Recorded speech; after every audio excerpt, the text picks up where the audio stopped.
Thank you, Chair. We are now live on YouTube. Over to you. Good evening and welcome to East Devon District Council's virtual scrutiny meeting on the 10th of December 2020. I am your chair, Councillor Colin Brown. I would like to welcome anyone watching the meeting via the live streaming. All participants here today are taking part remotely, and as well as being live streamed, this meeting is being recorded, so please bear this in mind throughout. And may I remind you to be careful with your language. May I also remind members that the code of conduct applies throughout this meeting, and we also reserve the right to remove and disconnect any participant who is disrupting the meeting by whatever means. Please turn any telephone devices off or to silent.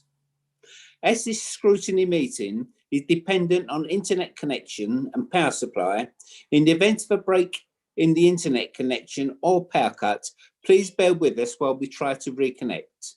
After 15 minutes, if we are not able to reconnect, we will consider the meeting adjourned and reconvene at a later date. Please check the committee pages on our website for details. Please make sure all microphones are muted when you're not speaking to avoid any background noise levels. Keep points short and do not repeat points that have already been made, and do not interrupt. If you wish to comment, please raise your electronic blue hand and wait to be called. All councillors have been sent an agenda for today's meeting. Any members of the public who want to view the agenda can do so by visiting our website, www.eastdevon.gov.uk. We will now start the meeting by doing a roll call of committee members here present. Can you now please unmute your microphones, and when you hear your name, please confirm by saying present. When you have confirmed you are present, please mute your microphones again. Wendy. Thank you. Councillor Brown. Present. Councillor Ranger. Present. Councillor Chapman. Present. Councillor Coleman. Present. Councillor Chubb. Present. Councillor Davey. Present. Councillor Hawkins. Present. Councillor Johns. Present, thank you. Councillor King. Present. Councillor Councillor McCollum. Present. Councillor Parr.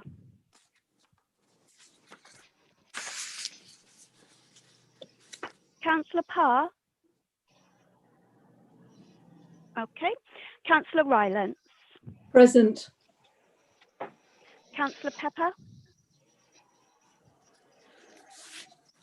Councillor Taylor. Present. Councillor Wright. Thank you, Chair. I can confirm we are quorate.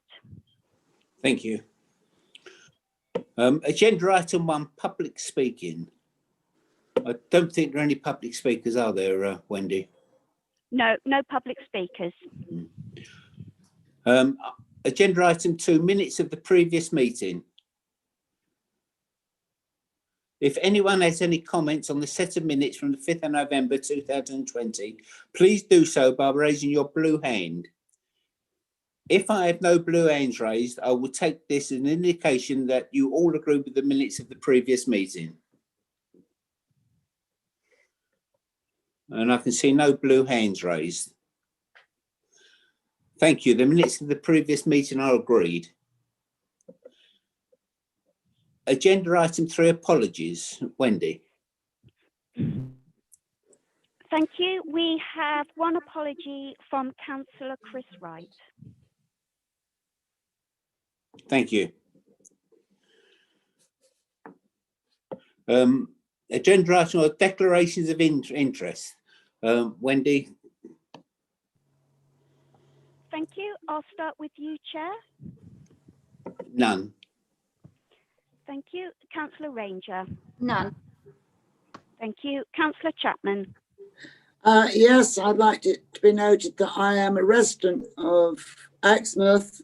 I'm also a town as well as a district councillor. Thank you.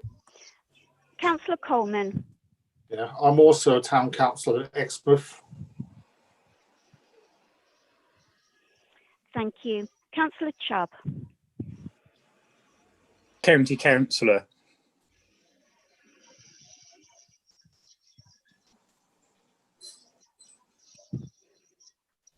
Thank you. Councillor Davey. Also an Exmouth town councillor. Thank you. Councillor Hawkins. Nothing, thanks. Thank you. Councillor Johns. Sorry, nothing to declare, thank you. Thank you. Councillor King. Nothing to declare. Thank you. Thank you. Councillor McCollum. Yes, reference item 12, the car park. I'm employed by Holland Town Council, who's got a car park which is about to be managed by EDC, and also I'm president of the Holland Chamber of Commerce. Councillor McCollum, can I just check, are they personal interests? That's a personal one. Personal. Thank you. Thank you. Thank you very much. Do we have Councillor Parr in the meeting yet? Yes, I'm here. Thank you. Do you have any declarations of interest? No, nothing except, no, nothing. Thank you. Lovely, thank you. Councillor Rylance. Thank you, Wendy. I'm a parish councillor for Broadclist and also a resident in Broadclist, which has a car park. So that's reference item, I think it's 12. Yeah. Thank you. Do we have Councillor Pepper in the meeting? No. And finally, Councillor Taylor. No, nothing to declare. Thank you very much. Over to you, Chair. Sorry, Chair, can I just interrupt briefly? It's Councillor Johns. Wendy, we do have 2 East Devon District Council car parks in Ottery St Mary, and I am a town councillor for Ottery. Right, Sorry. thank you. Thank That's you. all right.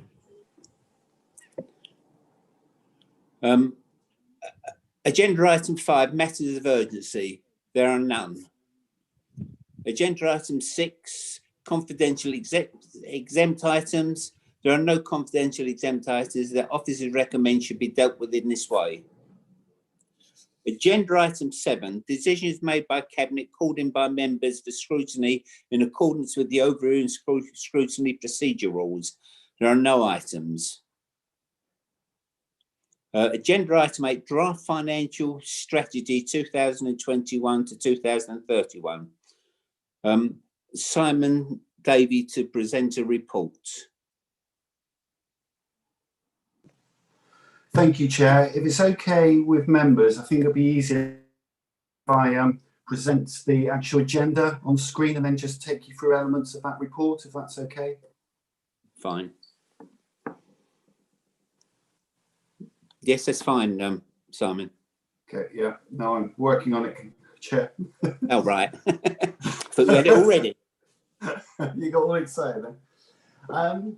So this is coming to this committee at the request of the chair in terms of the finance plans been through cabinet in terms of discussion, but first the budget strategy and capital allocation panel in terms of agreeing a way forward about how we look at balancing our budgets for future years. So this has produced quite an early stage in our budget process. So a number of assumptions are made that helps us look ahead to see what actions we need to take. So then when it comes to the detailed budget process, we've already got actions in mind that we can present then to members for their consideration in order to produce a balanced budget. So the real reason for bringing this here, although this plan has been adopted, I think it'd be definitely useful for this committee to explain sort of the financial background that will help then when we get to the detailed budget that will be presented to you in January in a joint overview and scrutiny in terms of the 21-22 budget. So a bit of background as to why we're presenting what we're presenting and the sort of savings and initiatives that we're putting forward in order that the council can produce a balanced budget for that year. So things have moved on a bit. So I won't go through this in a lot of detail, but just highlight some of the key issues. And also, a lot of members would have probably already heard me in terms of going through this report. So what the finance plan does is set out a little bit of background and basically paints the picture in terms of what the medium-term financial plan is doing, but also paints a picture about how East Devon, like a lot of authorities, have seen significant cuts in government funding over the years. So there's a little bit of background in terms of our position, which, as I say, isn't much different to a number of district councils, in that basically we've seen a reduction of 60p in the pound since the 2010 spending review. The plan sets out some fundamental principles, and the key one that's adopted is annually we will produce a balanced budget. So basically, our expenditure plans will be met with available resources. Although that's a fundamental principle, it's also a legal requirement for the council in terms of setting a balanced budget. So if we move through the plan, I think I jumped slightly out of order in terms of this is the financial background which talks about the reductions that councils have seen in funding. And that's just the backdrop to that. If we come on through the plan, we then talk about, within our financial plan, is medium-term financial plan, which is basically a model which looks at all our income and expenditure for the next 10 years, models that on a yearly basis, and takes into account various factors that we're aware of at this stage, at an early stage when we produce the plan. So it's based on services as already existing. So it looks at all the costs in terms of our current services that we operate to the public. It will look at how demand may affect those services. It will look at contracts, various contract agreements, and how those might have to increase over the years in terms of inflation, or whether there are particular steps, particularly like the refuse and recycling contract, whereby as we meet different population levels, the contract changes, so all those elements are factored in. And basically picking up any legislative changes that we're aware of. And these are the ones at the time that were highlighted, particularly in trying to plan ahead in our finances in terms of what might affect us. So one of the items there was in terms of production of a local plan. We knew that that was coming in next year's budget for 195,000 we predicted.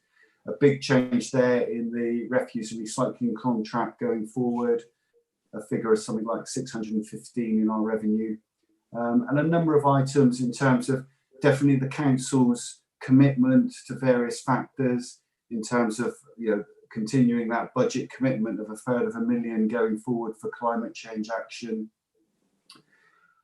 And then we had to reflect on the effect of COVID in our budgets and how that affects the budgets from 21-22 onwards, bearing in mind that government have provided specific funding and have guaranteed that will go forward into 21-22 for certain aspects. And also in terms of council tax collection and business rate collection, how that income, which is so important to funding our budgets, will be factored into future years.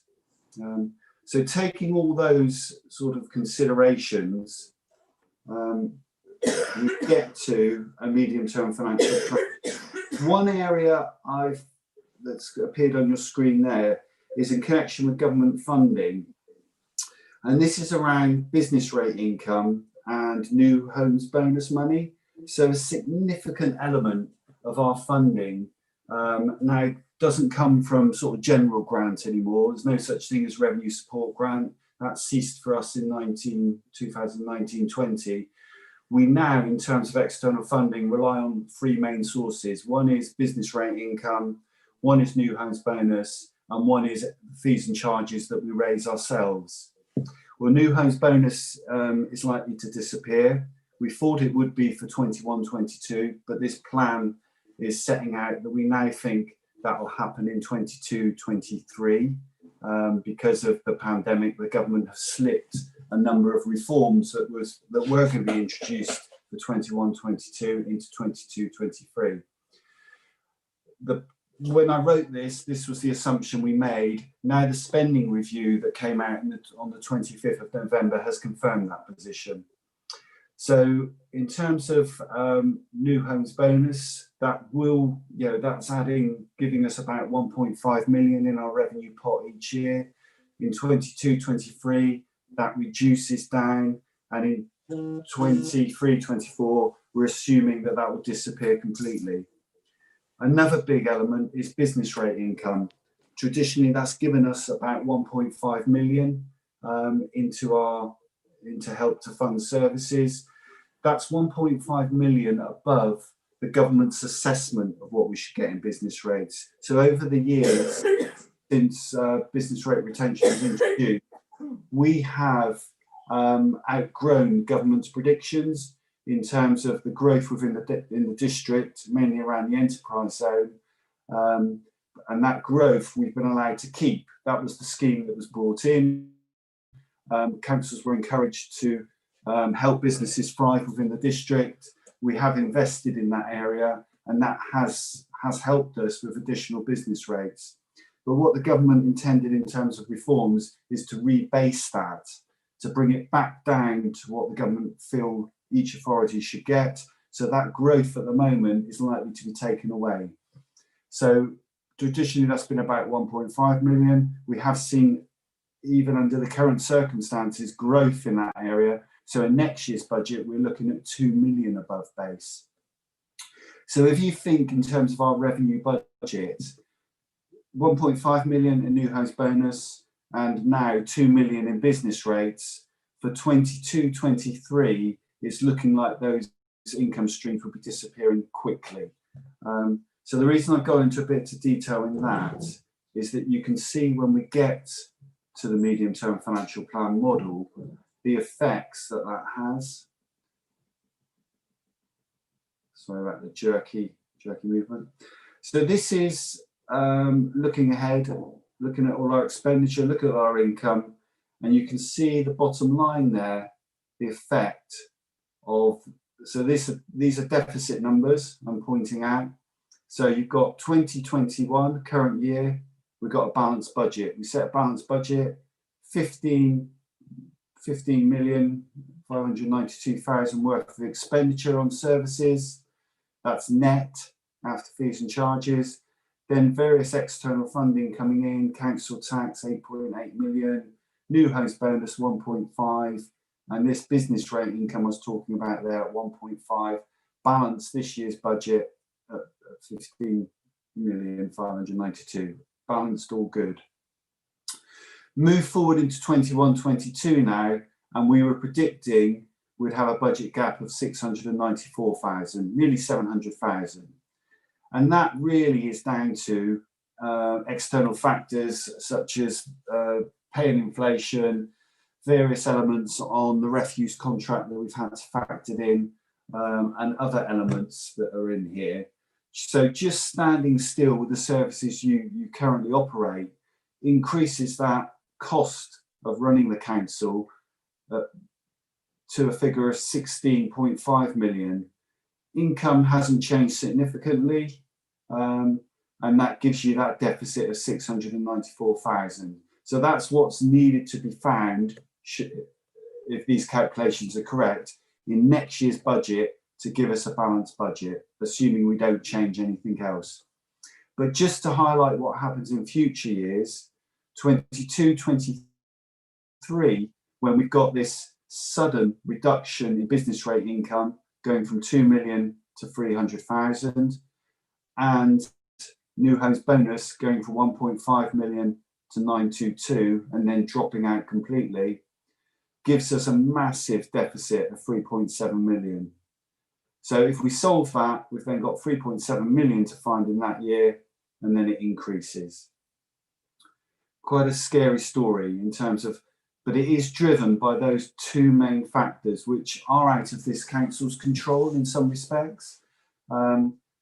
I've taken worst case scenario in terms of assuming those schemes, the rebasing will bring us right back down to zero in terms of that growth, and new homes bonus will disappear completely. As I say, that is worst case scenario, in that I'm sure that there will be some transitional arrangements that come in to smooth that out slightly, but have no idea of that at the moment. We just know the government have been planning these reforms for a few years now, and it's still being talked about and still in the cards for 2022-23. So if we take that picture, I'll skip down a little bit in terms of, okay, so what's our strategy? This is the budget shortfall being shown in isolation for each year.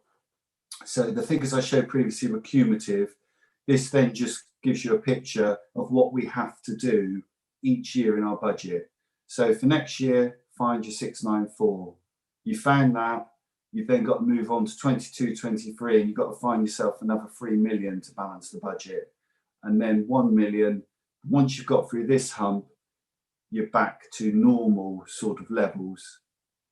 How to approach that is very difficult in terms of the way forward, because a significant element of that is being driven by government reforms and timing. So at this stage, we don't know how much. We know that we are going to be hit, but to what degree and what timing is unknown. And we have seen them slip a couple of years now. So what this table here is trying to illustrate is these are just taking our medium-term financial plan deficit up to the next election, 23-24. We've got £4.9 million to find. 3.1 of that is changes in business rates and new homes bonus. And the underlying figure we need is 1.8, which is just paying for the services that we currently run and how we can fund them. So the strategy that was agreed was, the council could have started to make significant changes in its service delivery, and that does mean significant costs and fundamentally reducing services. To reach these sort of level of savings, you have to cut significant service to meet that funding gap. But to start planning for that and start implementing that at this stage, you could be cutting far more than you need, and you could be cutting a lot earlier than you need. So what was agreed was, because of the position we were in terms of closing the books for 2019-20, we found ourselves with additional money in our general fund, basically because of how well business rates had done, ironically. So we found that we had an extra £2 million available to us that we've now ring-fenced in a risk mitigation reserve. So that money sits there for when these changes come in to help us with timing. So basically, we still have to plan how we sort of deal with this level of reduction, but what we don't have to do is implement them straight away. We can take considered reports to members about how we'll address it. And in terms of timing, we can now wait to see what the government will do in terms of dealing with facts, if you like, dealing with real timelines. So rather than having to cut up front because you won't have time to adjust your budgets for when those changes come in, the council has now bought itself a bit of time in terms of, it's got 2 million sat in a reserve. If the government suddenly changed, as we thought when we wrote this plan, there was no certainty these changes didn't come in for 21-22. If that had happened, we would have had to have been telling you now about reductions that we need to make. But because we've got that 2 million reserve, we've bought ourselves time if things do come in, so we can plan to the right time scale and to the right level. So that's a real positive element. If I now sort of bring you back though to 21-22, jumping over the 21-22, this is the level of savings that we needed to find in order to balance next year's budget. What we took through the budget strategy and capital allocation panel were ideas and initiatives in order to find that level of saving. Those were also discussed at Cabinet, and now they've been discussed at Overview. And in terms of what those elements are, to now sort of highlight to you at Scrutiny, so that you'll see them when they come through in the detailed budget proposal. The main ones were around what we term fit for purpose. So we were looking at taking a couple £100,000 out of our establishment for posts. So we had ideas of where we could save in terms of posts whereby we saw demand dropping off, or whereby we saw vacant posts that we felt we could use the resources elsewhere in the organisation. So we were looking at bringing savings forward on that. The next big one was car park income, and that's on your agenda tonight. We put in a target of in the order of 425,000 to help us balance our books.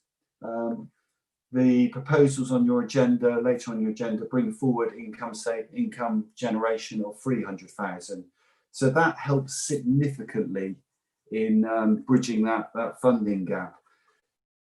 The car park TAF did discuss in quite a lot of detail regarding those income proposals, and in terms of the reasoning for that, but that's covered off in your agenda. So it's not only in terms of generating additional income, but it's a strategy behind that, and the reasoning we think we can achieve that income, but also make the most of those car park assets and for the purpose they're used for.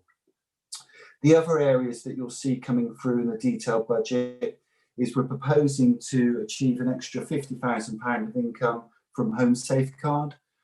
So for members who are aware, that's a service we operate, independent service whereby people pay to be connected up to a 24/7 system that can be contacted should they need to, and then emergency or other arrangements made in terms of those individuals in need or in trouble. Looking at that service, we believe with some additional focus and commercialisation thinking in that area, we can offer additional services that we can charge for that will generate that level of income. The other area in terms of balancing off is in terms of our grounds and maintenance street scene area. Currently we use agency staff annually during the summer to help us with various grounds maintenance works. That costs us 70,000.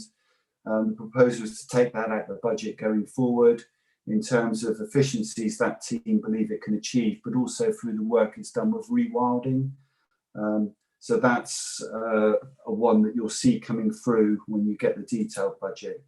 So taking all those items, they come to the order of 650, nearly 700,000.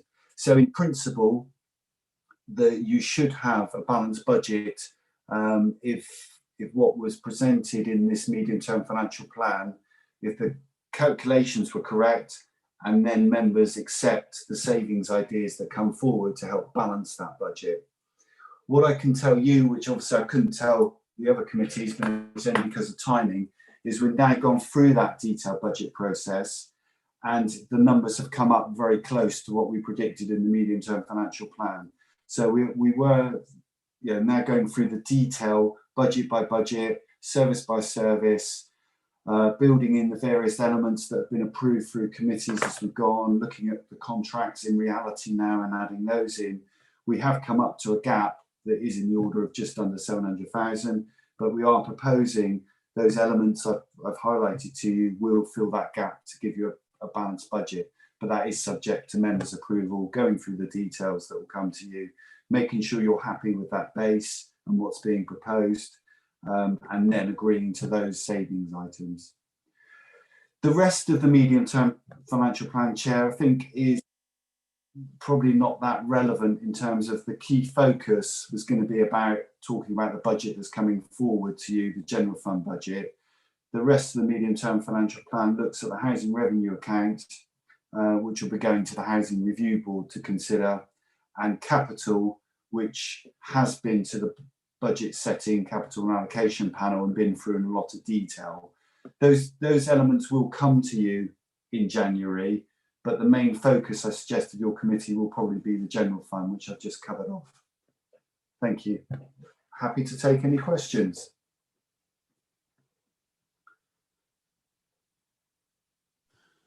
Thank you, Simon, for that comprehensive report. Are there any questions from non-members? If so, will you raise your blue hands? I've got one blue hand raised, and that's from Councillor Paul Miller. Thank you, Simon, for a really good report. I wanted to ask you, have you these savings are obviously really important, but have you checked them against long-term? So what I'm worried about is that short-term gain could be could be in the longer term. There could be some long-term pain when it comes to these changes, and car parking charges. Obviously, it comes later in the agenda. I'm very worried about, because I worry about it taking money away from our local community, from our local people. What I'm trying to say is, when you're looking at savings, do you do an analysis on where those savings are coming from? You know, whether they're coming from people within the district, or whether they're coming from you know, visitors from outside the district, or you know, landlords, or you know, whatever.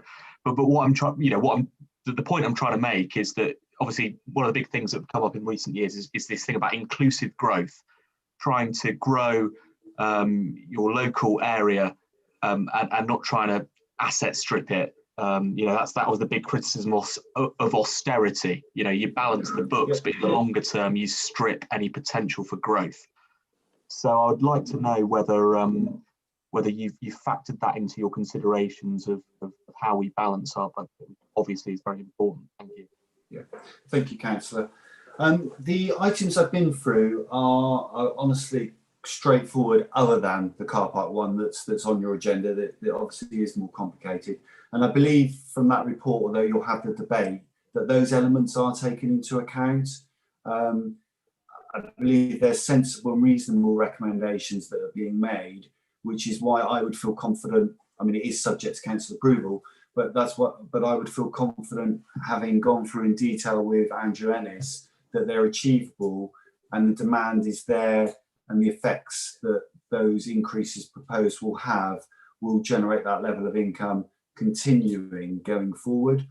So that is the one item for debate, and then we'll come on to your agenda. The other items that are in there are fairly straightforward, in that we've done analysis on Home Safeguard in terms of the services that we can offer. There are additional services, there is a demand, and it's actually a case where commercialisation, a district council's name linked to it, really helps, in terms of there's a trust for East Devon District Council to be offering those services people want and are prepared to pay for. So it's almost a win-win scenario in terms of that income generation. And we know what the customer base is, and we know there is demand. In terms of the fit for purpose, that's a different issue. That's totally within our control, in terms of that's our own staffing establishment and how we deal with that. So there aren't too many risk factors in those elements. Future ones, yeah, we have had elements in there, such as when the cabinet report comes out, it lists, in terms of the draft budget for 21-22, it lists the various items that we did have in for savings or income generation, that I would say probably are more risky now and haven't been included in 21-22. So things like commercialisation of property investment, those elements are now not showing in terms of 21-22. Also, the housing company, in terms of income generation, isn't in there, and that's around sort of a priority change in terms of social housing and not seen as a way of making money for the general fund. So those more riskier, more commercial type elements haven't been included for 21-22. I think we need to come back to them for future years, but hopefully I can reassure you that those elements have been taken into account. Thank you, Simon. There's no more hands raised from people not on the committee. I've got 2 blue hands from committee members. Councillor Fabian King. Thank you, Chair. Thank you. Very good presentation, very useful, thank you, and very clear.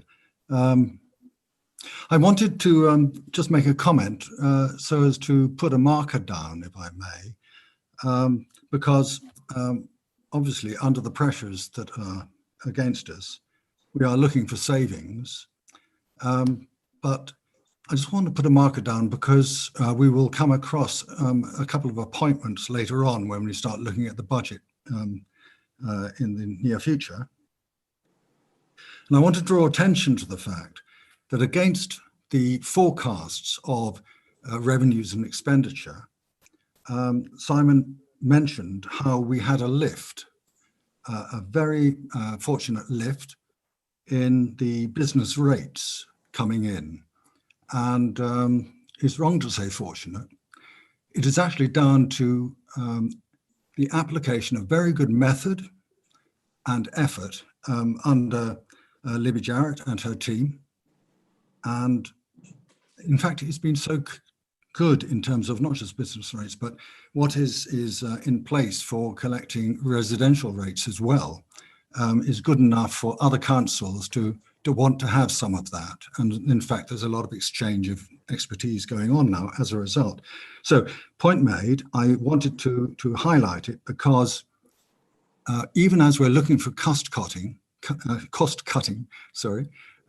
we are in fact aiming for a better bottom line. And sometimes that requires a bit of spend in the resources and efforts to make things work. In other words, an appointment. So for example, there might be a data analyst up for appointment. And we might quite understandably say, why do we need a data analyst? And it's in order to increase productivity from understanding what is going on. And that productivity is actually measurable. And I think we need to bear in mind the amount of respect and understanding we should possess for what is going on from the team amongst the officers. And I can only applaud it. It's splendid. Okay, thank you. Thank you. Councillor Mehdi Chapman. Good evening. Simon, thank you very much. I know you probably weren't aware, because we weren't aware, that Peacocks, Miss Selfridges and Burton's are going to the wall. So those are 3 large shops in Exmouth that we've lost our business rates on. The charity shops are struggling because a lot of their servers are elderly and are obviously isolating. So they're not doing well. How have you calculated the loss of business rates, for a matter of fact, say Exmouth? Because unfortunately, I think it's going to be quite high. And I'm a bit worried that we're trying to sort everything out quickly when we perhaps could we leave things till June or July without increasing anything to find out what the playing field is doing. I'm sort of a bit worried to go slapping on car parking charges if the businesses are falling one after another and we don't get any car parks. We don't get the revenue that we want. So, can you tell me how you've calculated, how many businesses you think could fall by the wayside?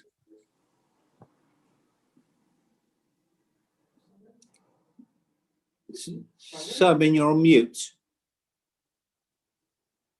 Just realised that. Thank you, Chair. I think that's answered your question, Councillor Chapman. Is that okay?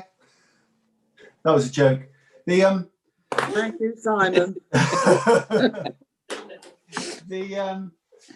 There's a couple elements to your question there. In terms of business rates and factoring in the really unfortunate situation regarding certain businesses closing, in terms of our business rate income and particularly around the growth, it hasn't been from those aren't, they are important, but in terms of our overall business rate income, we've had massive rateable value increases around the enterprise zone. Now I know there may be sort of different feelings around this, but sort of the Amazon site, the Lidl's distribution centre, those rate incomes and from big supermarkets make the high street rateable values not, in terms of the overall numbers, they're not that significant. They're important, but they're not that significant in terms of where we've seen that extra 2 million growth and where our base budget sits. So it is in those big assessments, and we can see that there are more assessments coming on there. It's just a change in how business rates we've seen in the district over the years. It's definitely moved away from the income generation being in the towns to being these types of sites.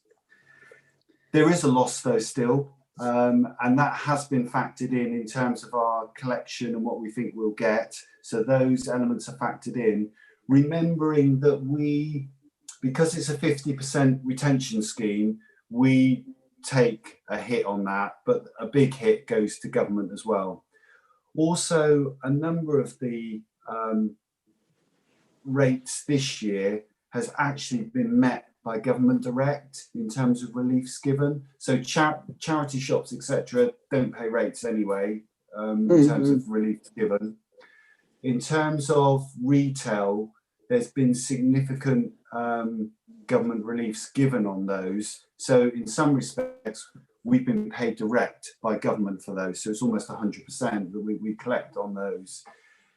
In the spending review, although we're waiting for the details, there has been money allocated in the spending review for businesses in 21-22. Now, although that's not been specified, I would make a guess that there'll probably be retail relief in for next year as well for those businesses. And certainly they have announced that they're holding the multipliers. So that's the percentage that's applied to business rates. So we know that rates for most of those businesses will at least stay the same. They won't increase next year. But the government will make good that loss for us because we would have assumed a percentage increase. So in terms of business rates, clearly we want to encourage growth within the towns. We really, there's several initiatives that we have in the pipeline to try and help those businesses survive and hopefully prosper. But in terms of our overall numbers, they're not as huge as perhaps you might think. In terms of timing, your suggestion of can we hold back maybe some of this income generation and see what happens. I would have to push as your Chief Finance Officer of how you would fill that gap in the budget set that you'll be setting the end of February. So that would leave a hole of 300,000 that members, council, under my advice, would have to fill in some way. Okay, thank you, Simon. Brilliant as always. Thank you. I can see no other blue hands raised. So that report was just for members to note. We move on to item 9, which is the Sustainable Homes and Communities portfolio holder who's put a report in. I don't know whether you would like to say something first, Councillor Armstrong. Yeah, that's fine. Thank you.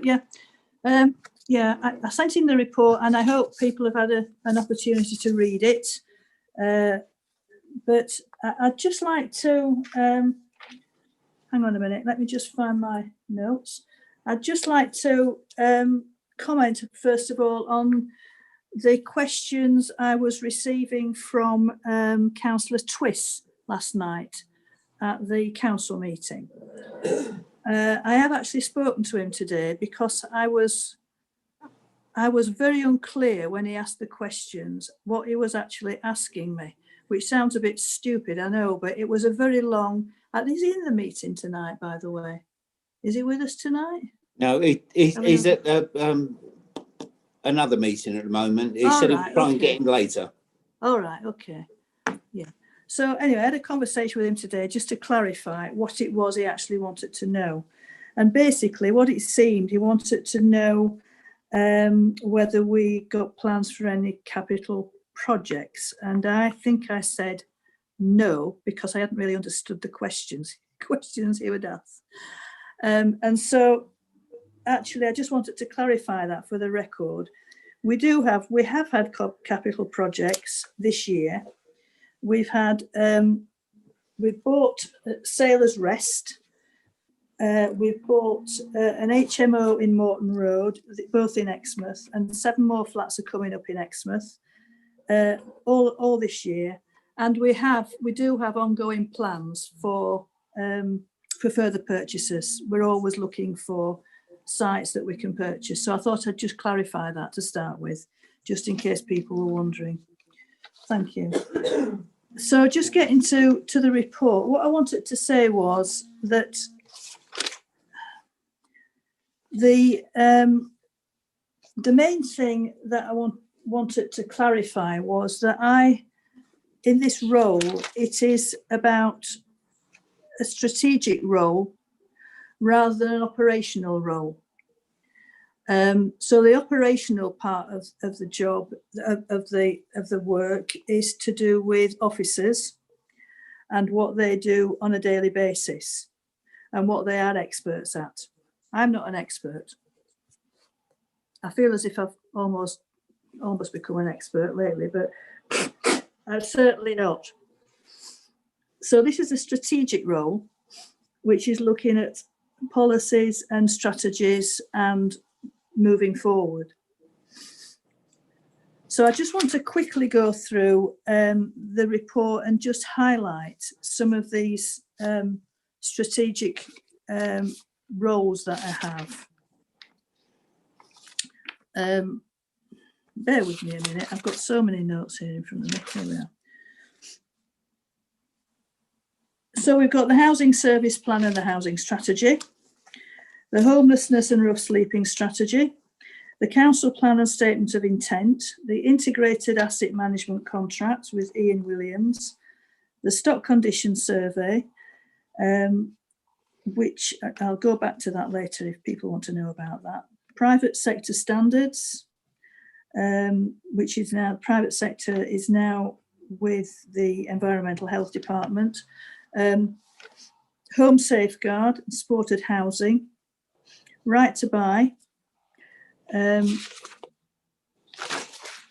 checking on developers' obligations to providing social and affordable housing, the housing company review, delivering plans to decarbonise housing regarding the climate change agenda, the housing review board, acquisition programme, and housing portfolio team meetings. That's all under the housing heading of my portfolio, which isn't all that it is. If you've read the report, you'll see it's a lot more than that. So then we've got the poverty agenda. We've got the implementing the public health strategy, COVID response and recovery, homelessness and rough sleeping, community development, meeting with community and voluntary sector groups, public health, and the East Devon Traveller Forum.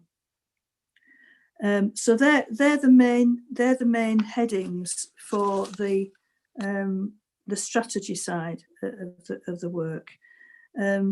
Now, I just wanted to update you, if I can, on the stock condition survey. This is overdue. We know it's overdue, but it is going to be started. All of our stock is going to be started early in the new year, which we hope to conclude within 1 year. And this will look at all of our stock. It will assess it, find out what needs to be done. But the important thing is, as part of this scheme, we've included additional elements in the surveys, which will look at each property and to find out what climate change actions would work in which properties. Now, this would be good, because if we didn't do that at the time that we're having the stock condition survey, it would mean that we'd have to employ another company to come in and do that separately, which would probably cost a lot more. So they would do an assessment about what best technologies to use, and so that we'll know when each property comes up for works to be done, we'll know what kind of works need to be done as far as the climate change actions are needed. We're also aiming to apply for a social housing decarbonisation fund in 2022, which will also help towards that.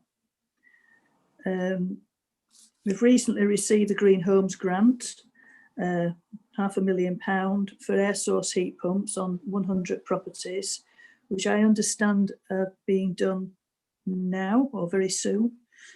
And there's been a recent bid for a second round of funding with a different type of technology, photovoltaic panels, I believe.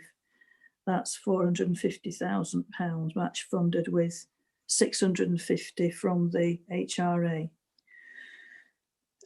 So they're two what I think are good news items as far as the housing stock is concerned.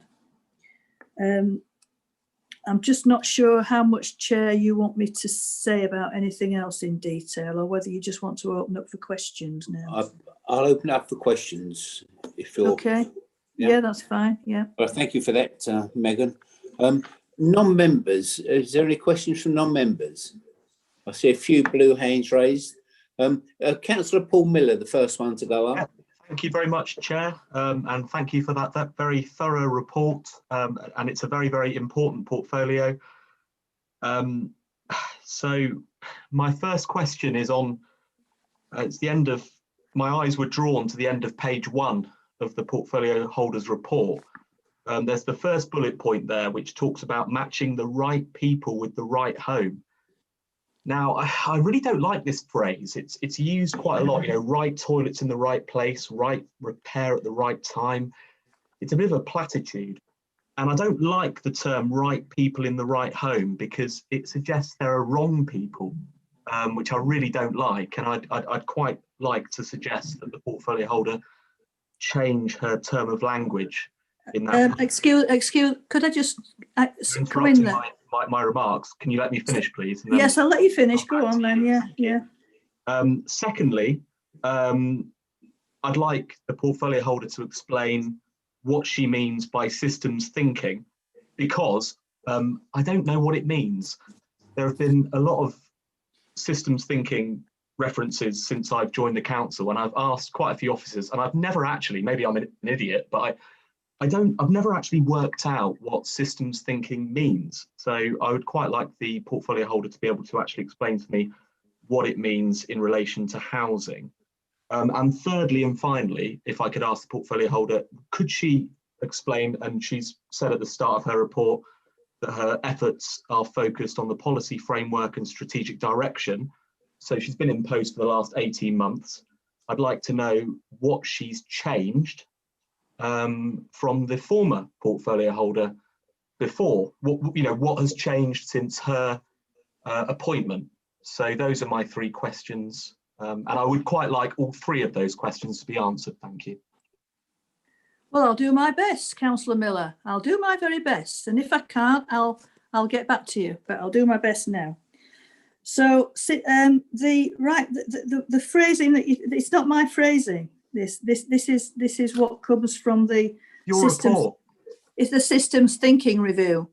Systems thinking is about an effective, putting it very simply, an effective and efficient reviews into better ways of working. In a nutshell, that's what it's about. But it was your report. Sorry, that was why I. Yes, I know, but I didn't actually write that bit. That is actually what is in the systems thinking review. in But I housing. asked what it meant. My question Yes, was, but- what does this Yeah, I've just told you what it meant. I've just told you what it meant. It's an effective and efficient way of working. Right? If you want to know more than that, I will get back to you and I'll put it in writing. Okay? So what was the other one? You want to know what have I done differently from the previous? Well, I'm not quite sure what the previous portfolio holder did behind the scenes because, you know, I wasn't doing the job then. But all I know is that I'm looking into all of the different departments. I'm getting to know the staff. I think I've put in here what I'm doing. I'm not sure that I'm able to compare with what the previous person did. I'm not sure that would be quite fair. What you So- changed? What you Councillor Miller, can you please let Councillor Armstrong finish? Of course. Yeah. You see, it's about comparing, and I'm not sure it's helpful to compare with the previous holder. But you can see in the report what I'm involved in. That's all I can say, really. I don't know that I can say any more than that. And if you want to get back to me separately and ask me specifically what I've done, it's there in the report, what I've done and what I've been involved in. I've read it,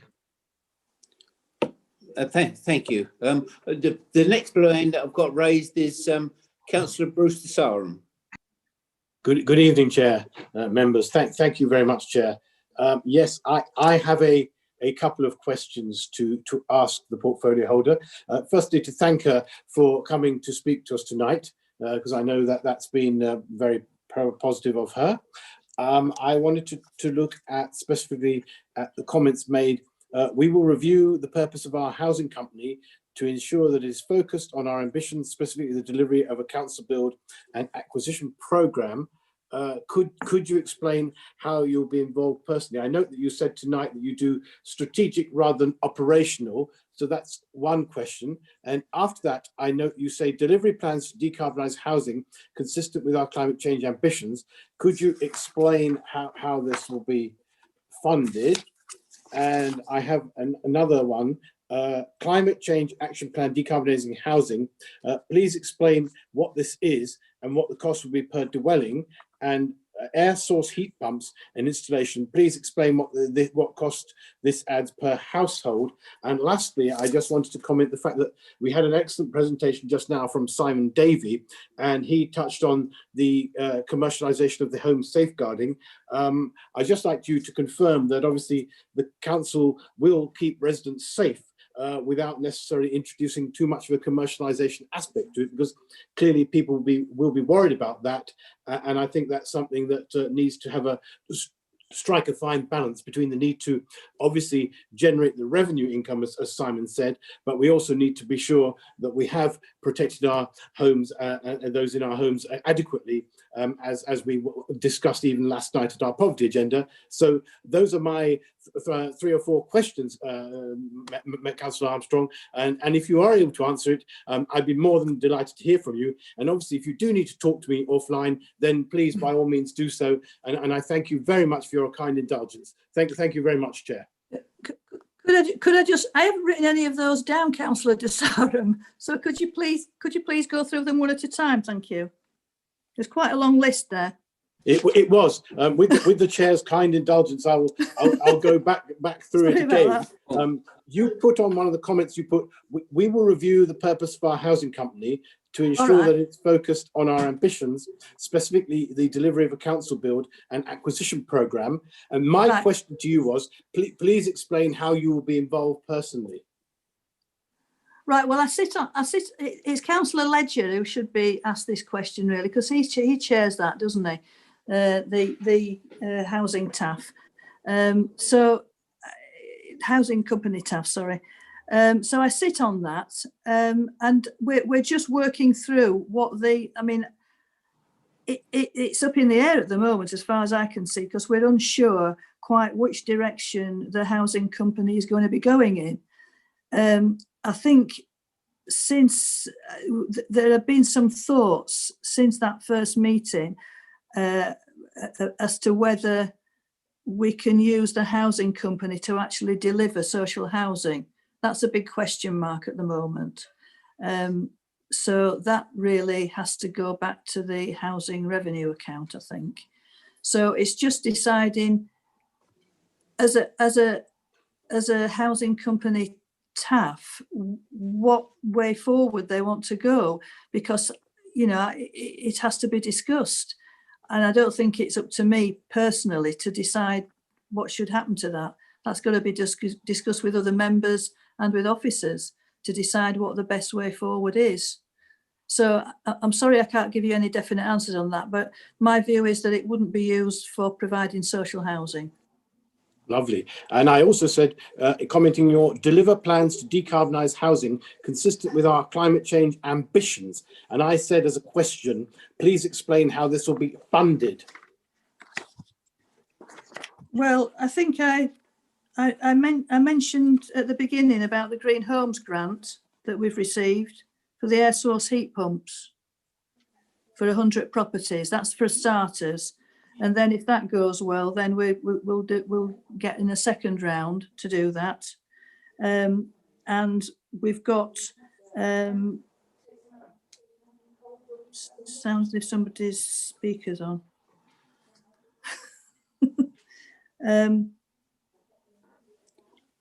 Yeah, I'd have to go back and find out about the funding for the rest of it. Not a problem about that for now. Not a problem. I also said about the mention. If you can I just say, Councillor de Sarum, if you make a note of the ones that I'm not answering as you would like me to answer, please. Can you just let me know? Send me an email with them in. No problem. As I said, I'm happy to speak to you offline. I don't want to give you incorrect information as I did at the meeting last night. Your desire for accuracy. No, I appreciate your desire, and I think as Councillor Miller noted earlier on, that it's a lot of strategy that you have to be involved with. I mentioned climate change action plan, decarbonising housing, and I said, could you explain what this is and what the cost will be per dwelling?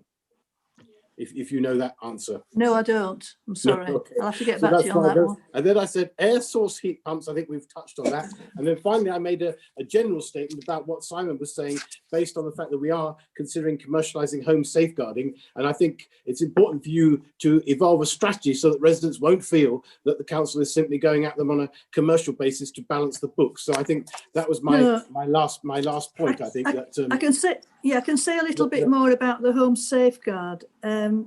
It really has four elements to home safeguard. One is for the sheltered council tenants, of which we've got 1,400 of those, and then we've got about 2,500 people who pay privately, pay their self-funders, and they can pick and choose really what kind of service they want, you know, whether they want the alarm, whether they want the care, whether they want, you know, the different elements to it. So that's that bit of it. And then there's the out of hours service, which is for all tenants. So whether they have a breakdown, a repair, or, you know, some emergency or other, there's that out of hours service. And then there's the disaster recovery service, which covers emergencies such as fire and flood and unexpected deaths and things like that. And then they do a 24-hour lone working monitoring system to make sure that our staff are kept safe. And this is as people may or may not know, this is a 24-hour, 365 days a year service. And it is for our tenants. So the question you ask, and it covers also not only our district, but also Exeter and Teignbridge. So it's a very stretched service at the moment. We are looking to review it. So your question was, just remind me again, sorry, that you don't feel that our, you're on mute. You're on mute, Councillor de Sarum. Sorry, I beg your pardon. It comes under the topic keeping residents safe and commercialisation, because of basically what Simon was saying to us today, this evening, where he mentioned that there would be certain aspects of home safeguarding that may end up being commercialised, obviously along with car parking to assist in helping balance the books. So what I wanted you to understand was, because you're looking at strategic policy, it's clearly a strategic policy to keep residents safe at the most cost effective without appearing to be obviously over commercialised, so that we're not running it as a business to fleece people. We're running it to protect them, keep them safe at the right cost. Yeah, that's right. I mean, the commercial, as I understand it, the commercialisation side of it is for people, and we've already got some people who do that, the self-funders that I mentioned, 2,500. So it's for people who are not council tenants, who may want to take up that opportunity of using the service. That's as I understand it. I think John Golding is on this call, so if I've said something that's not quite right there, that I'm happy for him to intervene and correct me. But that's how I understand it. So it's not, as far as I know, and I wouldn't be happy about that either, about taking that. That's why I asked you this. Yes, I wouldn't be happy about that. Thank you very much for that. No, but thank you. Do please let me know any things that I haven't answered properly. Yeah, I'll ping you an email. Never fear, I shall ping you an email. And thank you so much for your kind indulgence. And of course, thank you, Chair, for allowing it to have so many questions at this very busy time. Right. Thank you. Well, I'm now going to limit the questions to 2 questions per person, because otherwise I've got loads of blue hands raised. Otherwise, we'll be here all evening. Considering what's on the agenda. Councillor Mike Allen.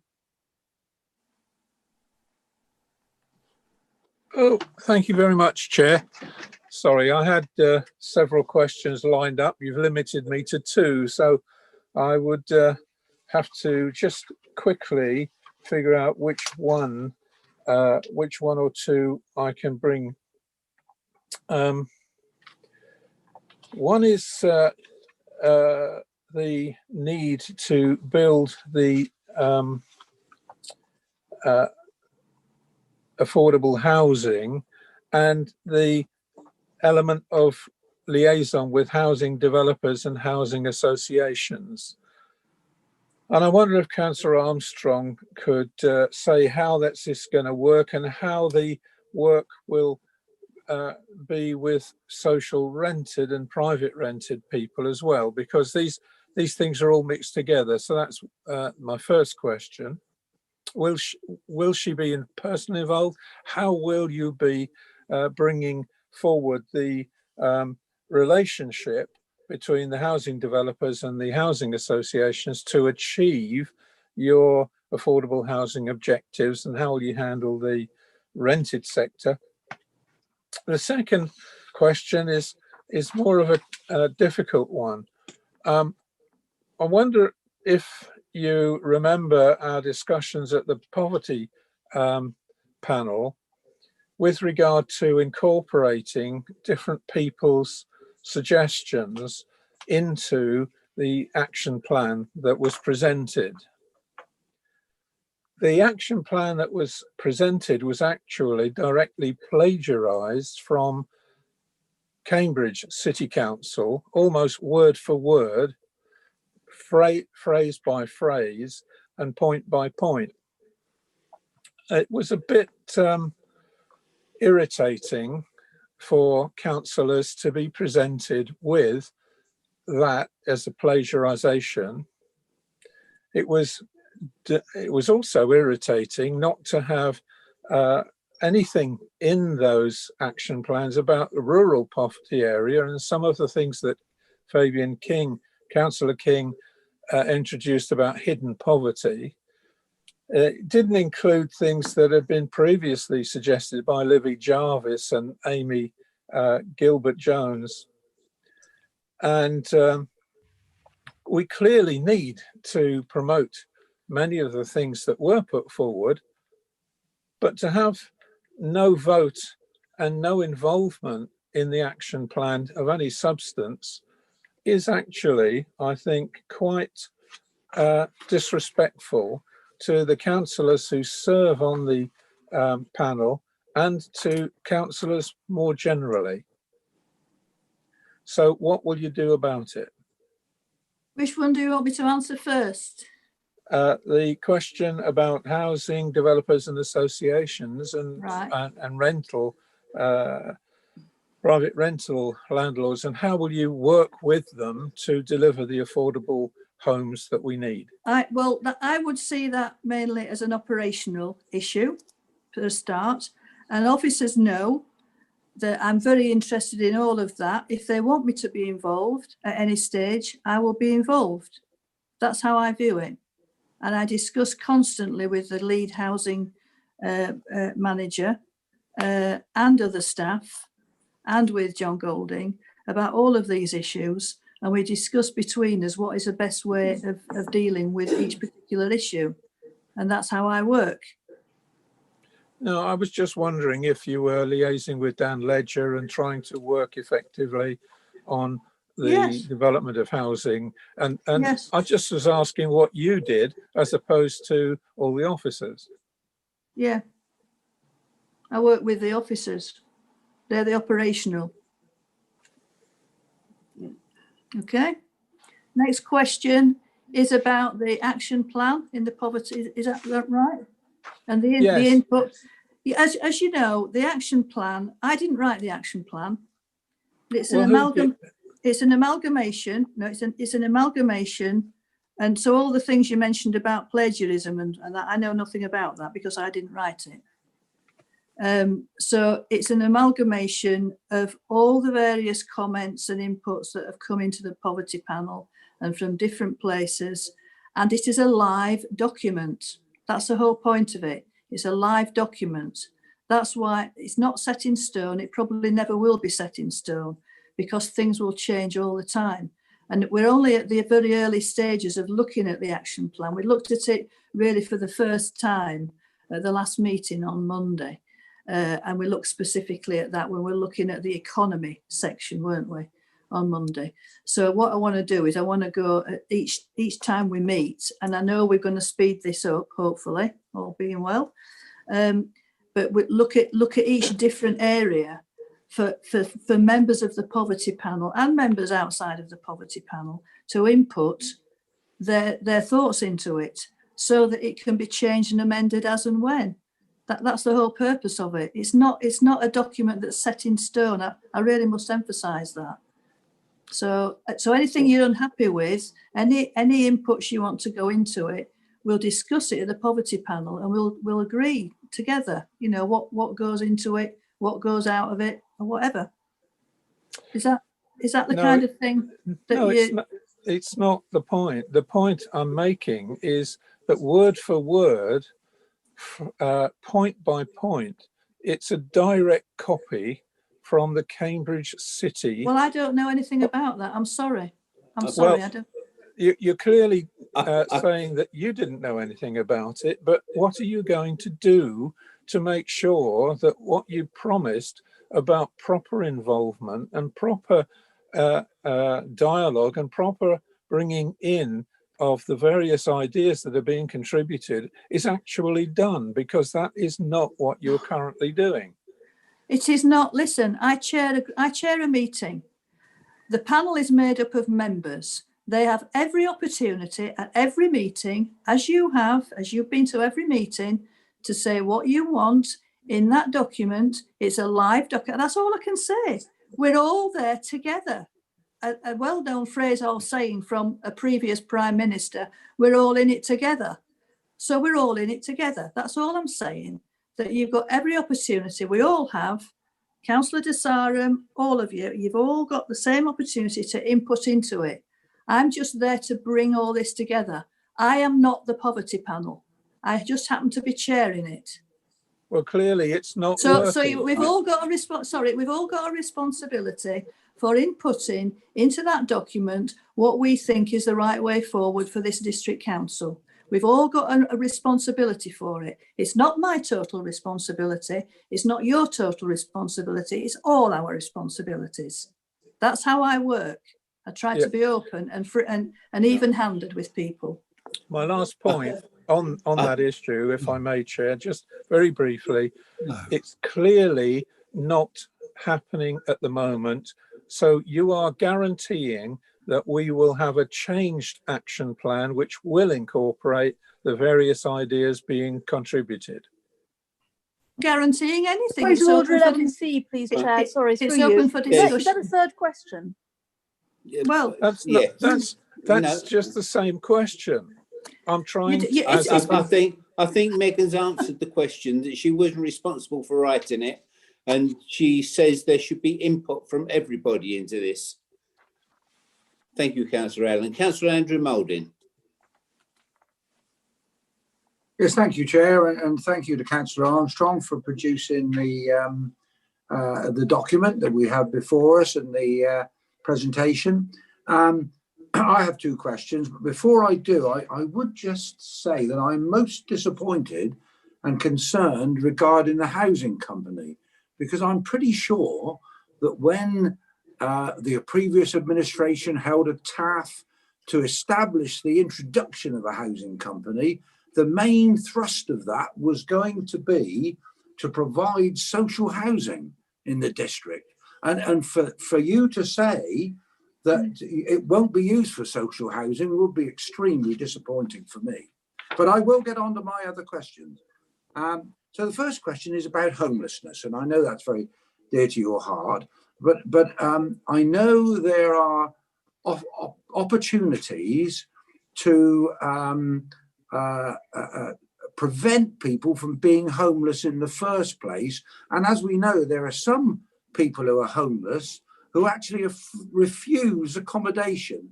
So how are we going to help these very unfortunate people with homelessness?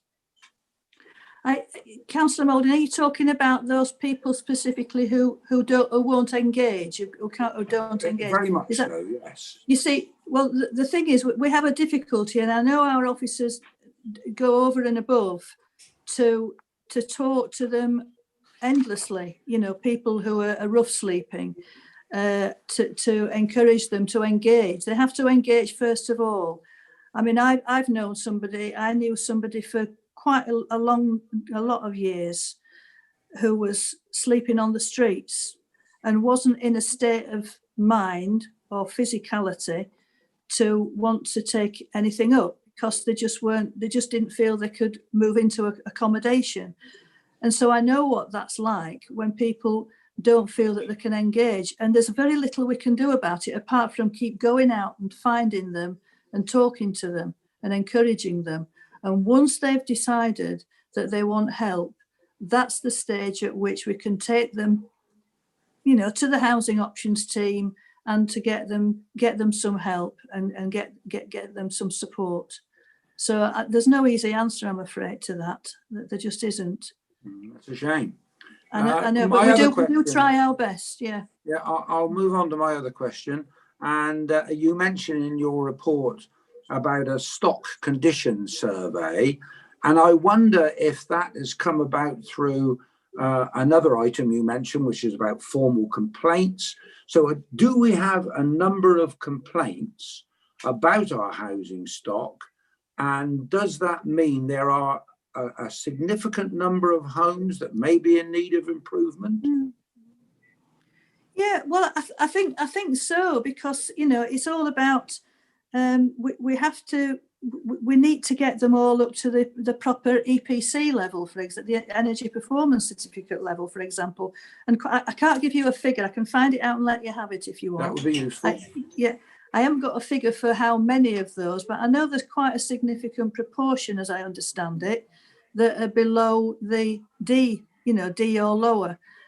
So it is something that we have to look at, and it's been on the books for quite some time, but we know that we need to do this, and thank goodness we're getting started with it in the new year, early in the new year.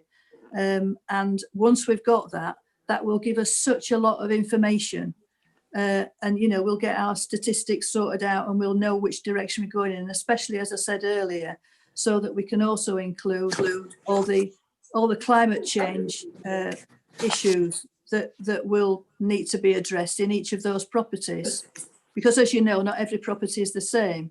So, sorry, Councillor Moulding's face has disappeared. No, I'm here. You're right.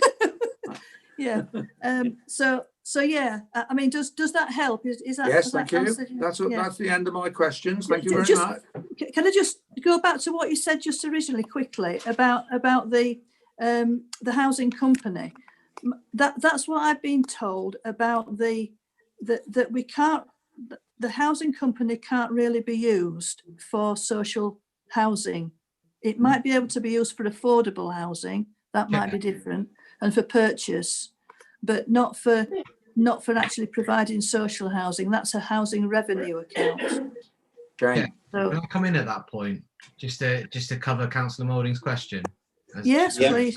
Oh, sorry. Yeah. So Andrew, at the inception of the housing company, it wasn't created to create social housing. It was actually created as a commercial model to increase housing in the area, which could have a social housing aspect to it. So if you had a site of 10 houses that came forward, 6 of them would be market houses, 4 of them would be social housing. It wasn't ever to create social housing, it was more for the commercial aspect. From the last meeting with the housing company TAF, it was indicated by the membership that they would prefer that we actively invest in purely social housing. Now, what's going to be decided next week is that with what the officer's opinion is, the housing company wouldn't be the best delivery model for producing social housing. And if the council wishes to produce an increased amount of social housing, then the HRA is the better delivery model to do that. Okay. Thank you. So it's completely up to the housing TAF what it wishes to take forward, but that is the officer's opinion, and we'll be discussing it more next week. Thank you. Thank you. I've got 4 non-members still to speak. Councillor Ori Davey. Actually, Chair, I'm a member, so I'll wait right. my turn. Right, thank you. Councillor David Key. Your microphone's off. Thank you, Chairman. I've got two questions, but one thing I would like just to say to Councillor Armstrong beforehand is I was always given to understand that right people for the right house. I mean, you know, you wouldn't put one person in a 3-bedroom house, or you wouldn't put a disabled person where you've got steps and stairs. I mean, that's a pretty obvious thing, I would have thought anyway. But anyway, my question is, and the protecting the residents' income and livelihoods, I mean, we all know that there are a lot of problems with people. Now there's COVID. Could you tell me how many are in the process of eviction and now, and why, if there are any? No, I'm sorry, I can't. I need to find that out for you. Could you, please? Yeah. Yes. Yeah. Of course. Thank you, yeah. Thank you very much. And the other question I wanted to ask, if you just bear with me a minute, is where are we? Yes, is the community development there. With the food banks and all that are going on at the moment, could you tell me how many food banks exist in our area and the differences in the way in which they work?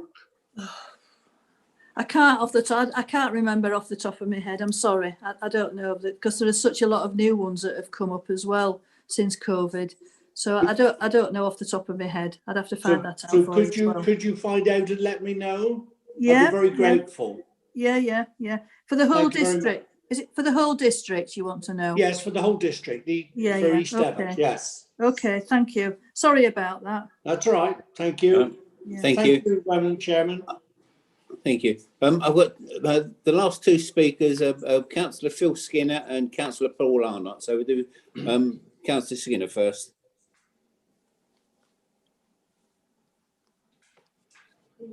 Thank you, Mr. Chairman. And may I applaud you, Councillor Armstrong, for fielding these questions in the way they're coming at you. And you've got a mammoth job. You've got a mammoth job on your hands, and it is a really big job, and it's really not easy to have to take everything in for the role that you've got.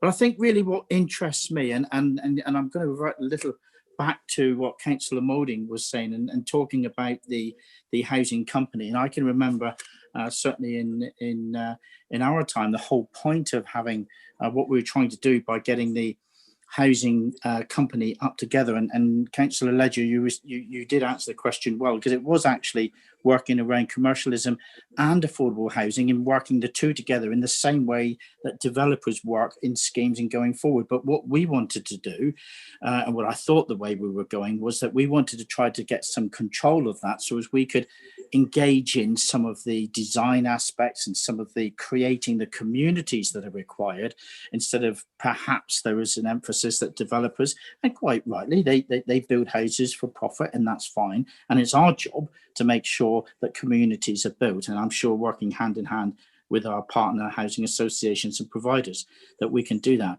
But I think the question that you suggested earlier and thing you suggested, and Councillor Miller came back at you a bit, which I was quite surprised about. And Councillor Key touched on it quite rightly so just now, and having the right people in the right homes. And where I am going to lay my question to you is that some of that is really, really important, and particularly around different types of people that are in need of different types of housing. So what I would like to, the question I'd like to land at your doorstep, if you can, is I wonder how you could please explain to me from your role and how you see your role in engaging perhaps with Councillor Ledger through the Housing Corporation and through the strategic planning team in delivering housing with the right design. And we will see, if you look around, and I've had this for a long time. If you look around the housing schemes that go up, and whether it be Cranbrook or over at Pinnow or even Octree St Mary, nobody anymore wants to build any bungalows. We all know why, because of the land values. But the point is, it's not all about the land values. It is also about developing schemes that work well for those people that can live in them. And I was hoping, I'm sure Councillor Moulding and with our side, we were thinking the same, that what the Housing Corporation was going to do was to work to deliver some of those housing schemes and types of development that work for people that the developers are not developing. So on that basis, how do you see your role in taking forward and enforcing, if you like, the design standards and the type of schemes and the types of housing that we need to create those communities that are really, really important? Thank you. Thank you, Councillor Skinner. Portfolio chair. Sorry? Councillor Skinner, that's more so my portfolio rather than Councillor Armstrong. So that would be done through planning policy rather than through the housing.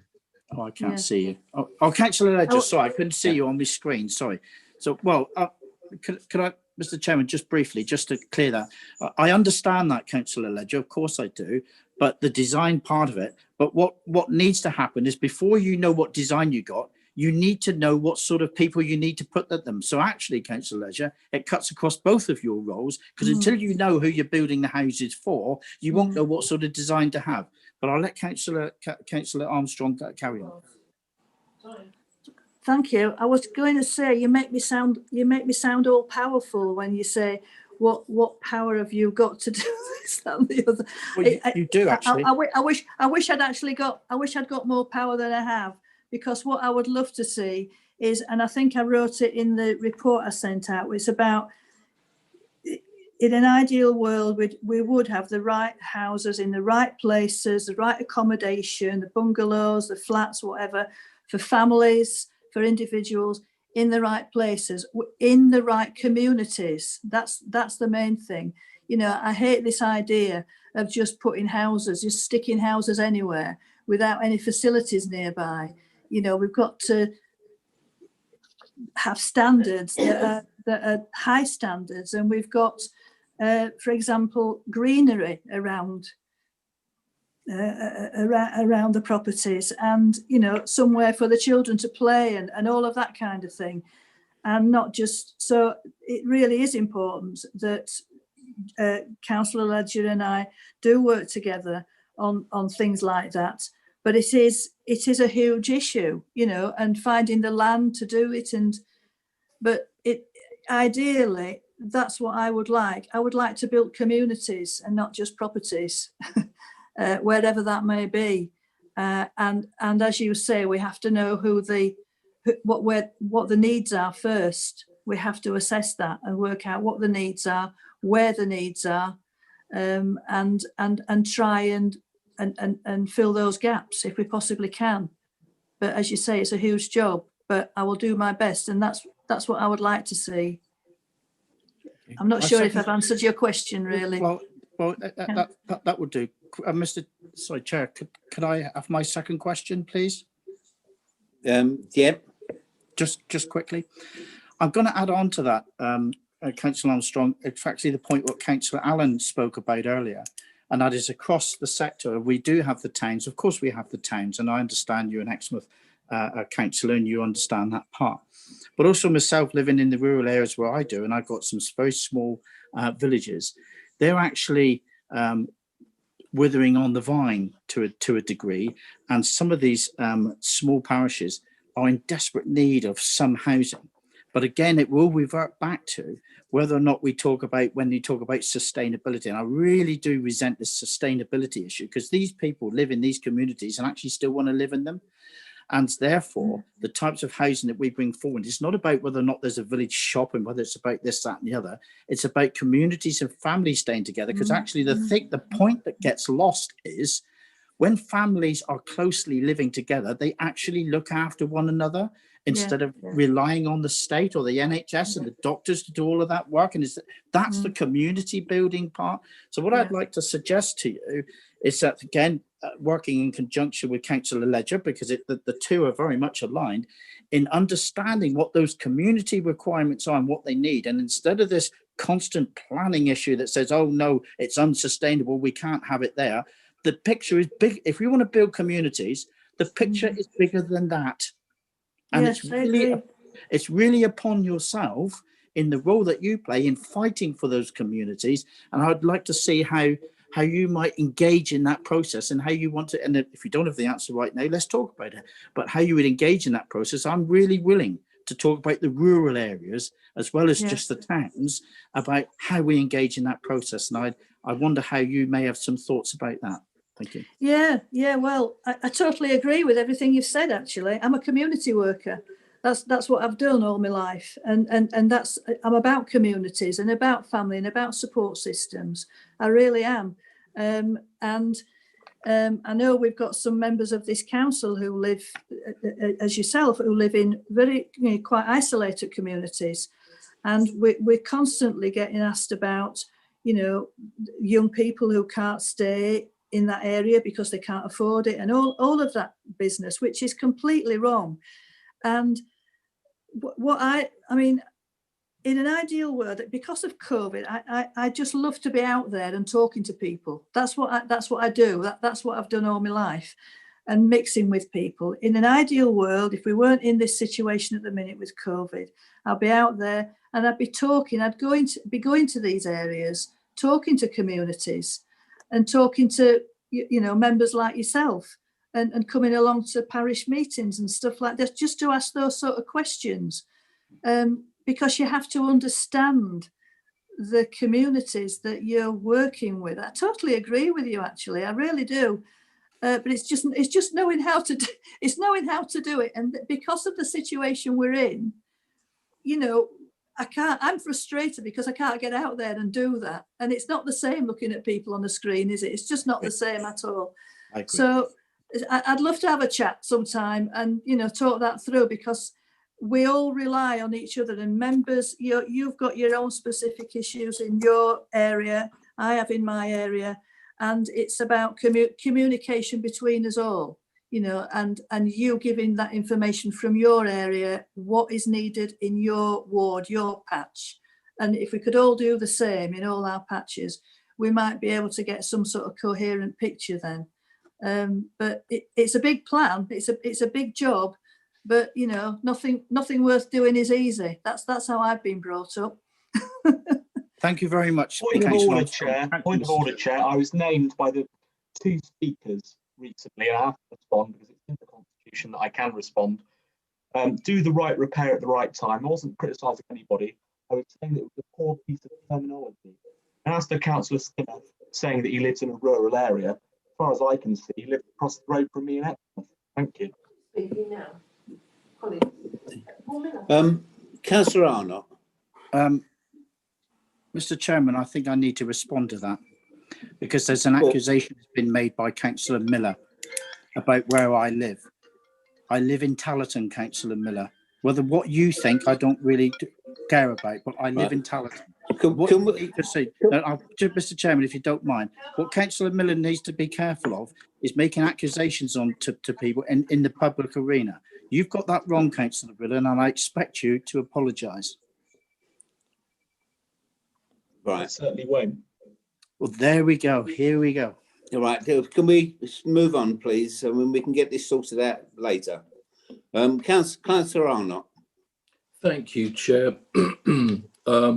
I won't delay you unduly, but I suppose I can't pretend I'm not leader of the council.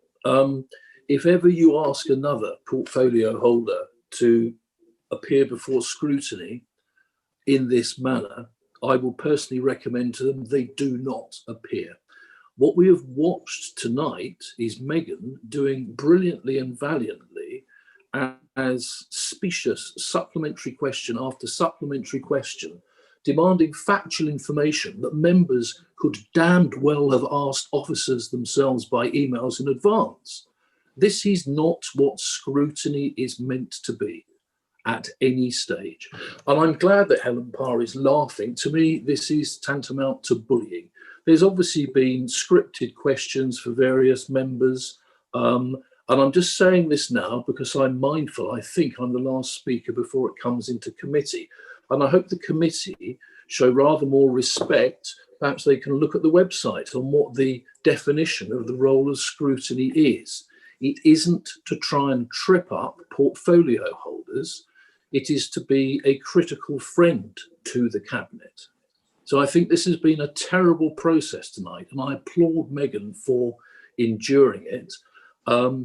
And I hope, Chair, perhaps you and I can have a conversation or with others afterwards about how, if you wish to do this again, it is done in a properly structured manner.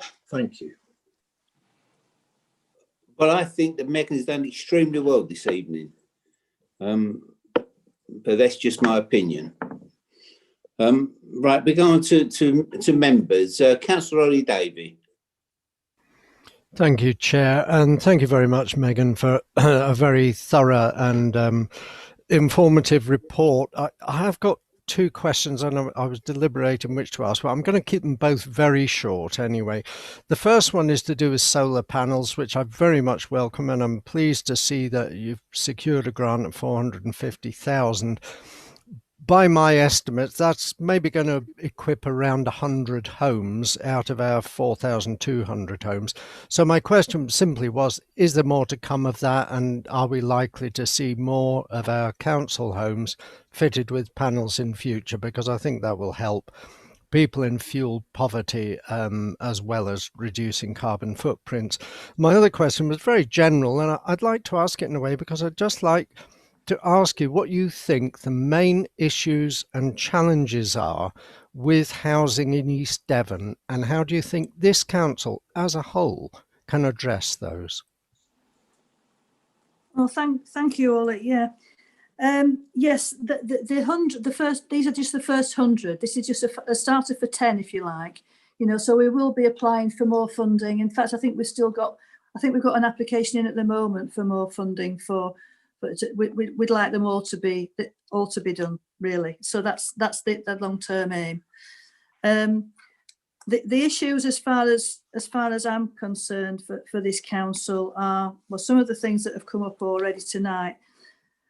The lack of social housing, that is one of the main things that I think we need to really grab hold of in the new year, and this business of the right to buy. You know, I'm not sure that people really understand how much we lose in the right to buy. So it's about lobbying for that, I think, to the government. So at the moment, we ideally we'd like to be able to get rid of that. And I know some members will say, no, right to buy is a good thing. because it helps people to get on the housing ladder and so on. But not, and I agree with that to a certain extent, but not if it's at the cost of taking away social housing from those who can't afford to live anywhere else.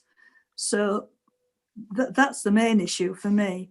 So what happens at the moment is that you have receipts that come in from Right to Buy, but they have to be spent within 3 years and in quarters. So which is really hard to do in the property world. And so we'd like to be able to, and we're asking the government for this now, to be able to spend the monies annually instead to better fit the market conditions. We'd also ask that the 3-year spending window be extended to 5 years to enable pipeline building, development programs for new social housing to be actioned and sustained. So you've got a constant pipeline of development coming up on a long-term basis. I mean, this what I've just said now is just about restricting helping to take away some of the restrictions. Ideally, I'd like to get rid of the Right to Buy altogether. That's my own personal view, and I know some other members feel like that as well. But then we're only able to fund 30% of any replacement acquisition or build from the receipts we receive. So that means that we're always having to find 70% from our internal housing revenue account. And in an area such as ours where rents are low, this can be problematic and depletes the housing revenue account.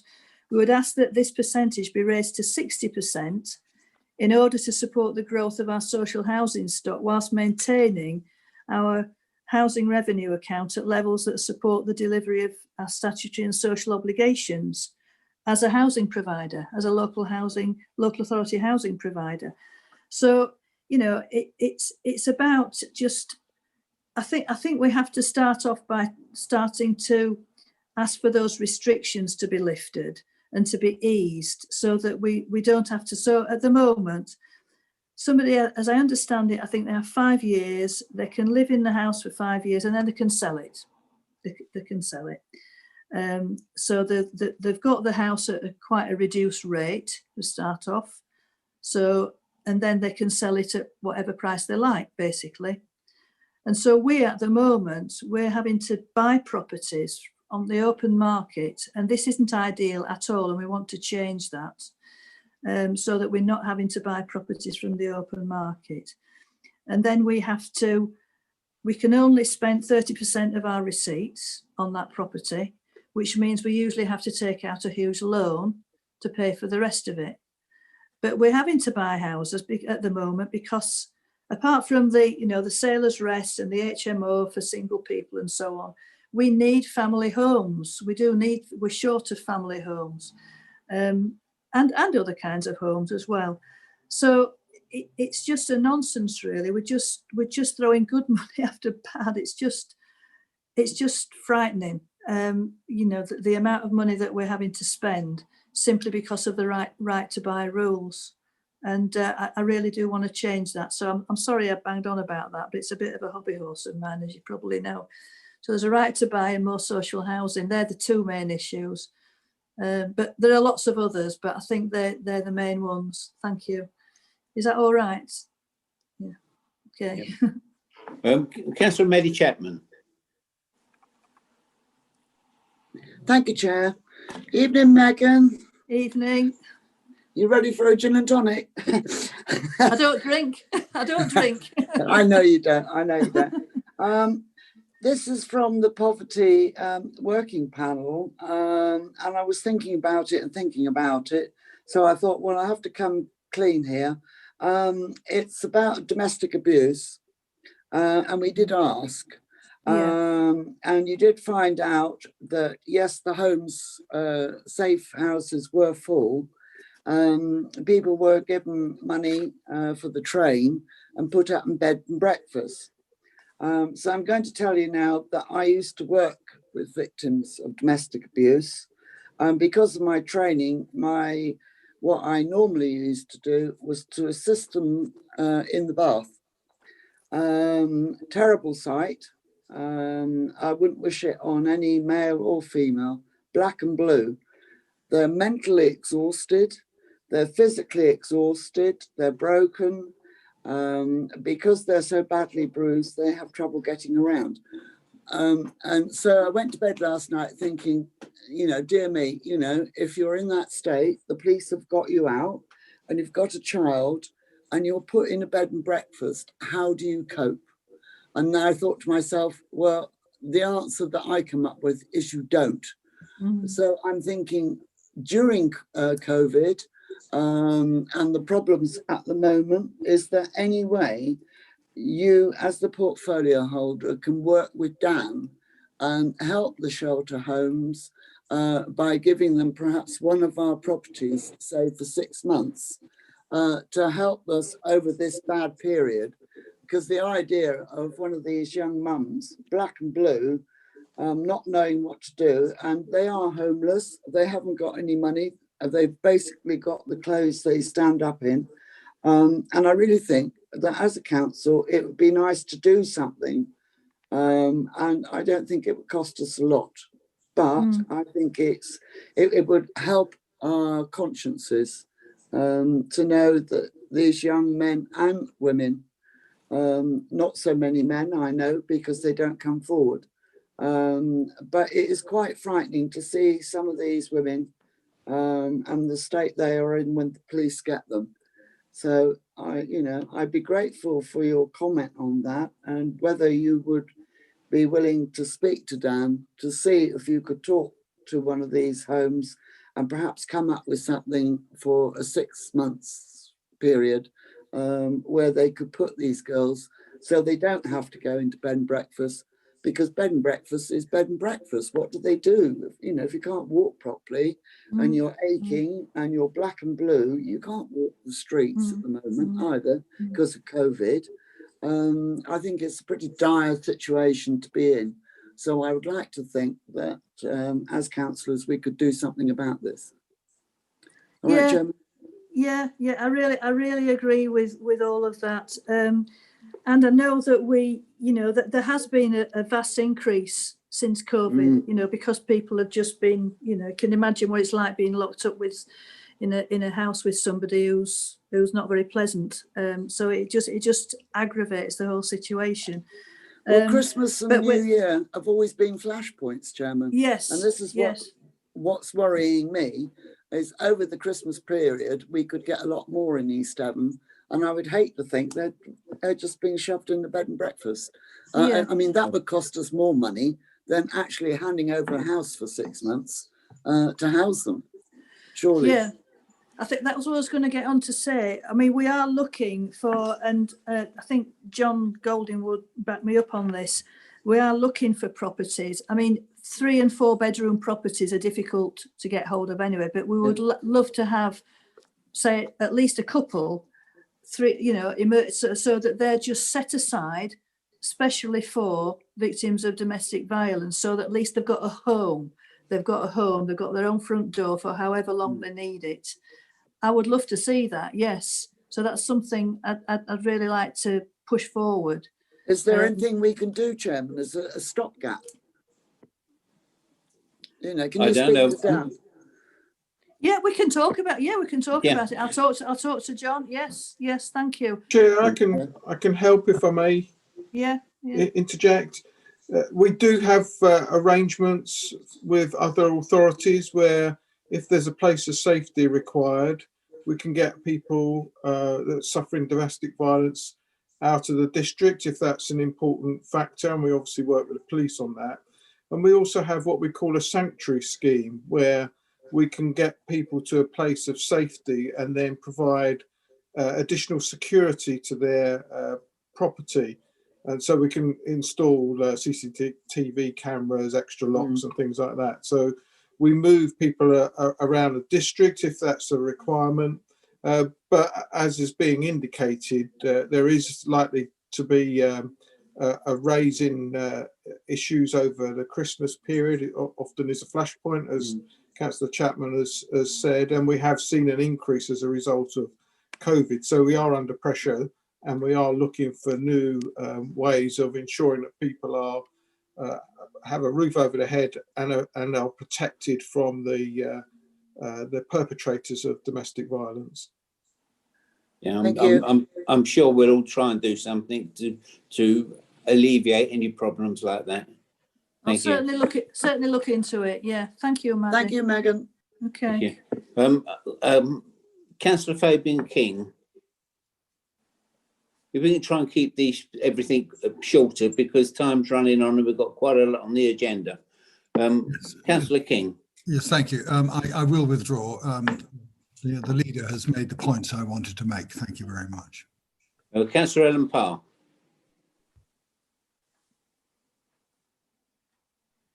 Thank you. Yes, well done, Megan. You held up well.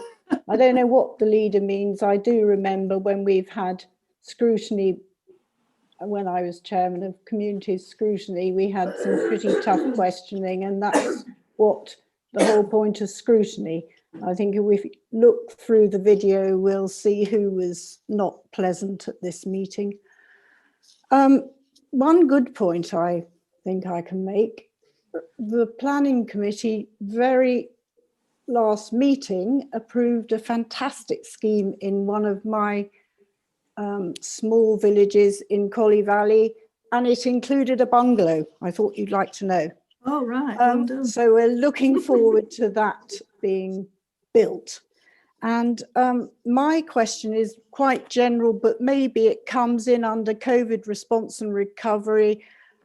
You've got a point there about using alternative means of communication and contact.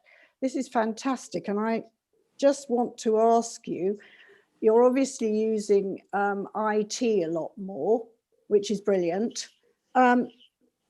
What are we doing to help those people who aren't very good with IT or even don't do IT? And there are loads of people like that, because I think that's a big worry. It's the most marvelous tool.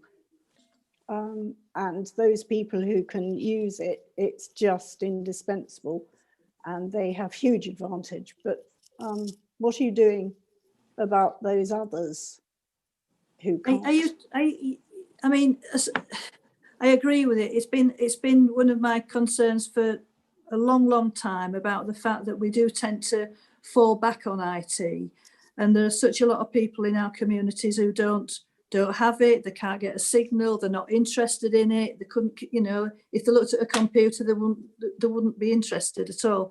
So I do sympathise with people like that, because I feel like that myself sometimes, quite honestly.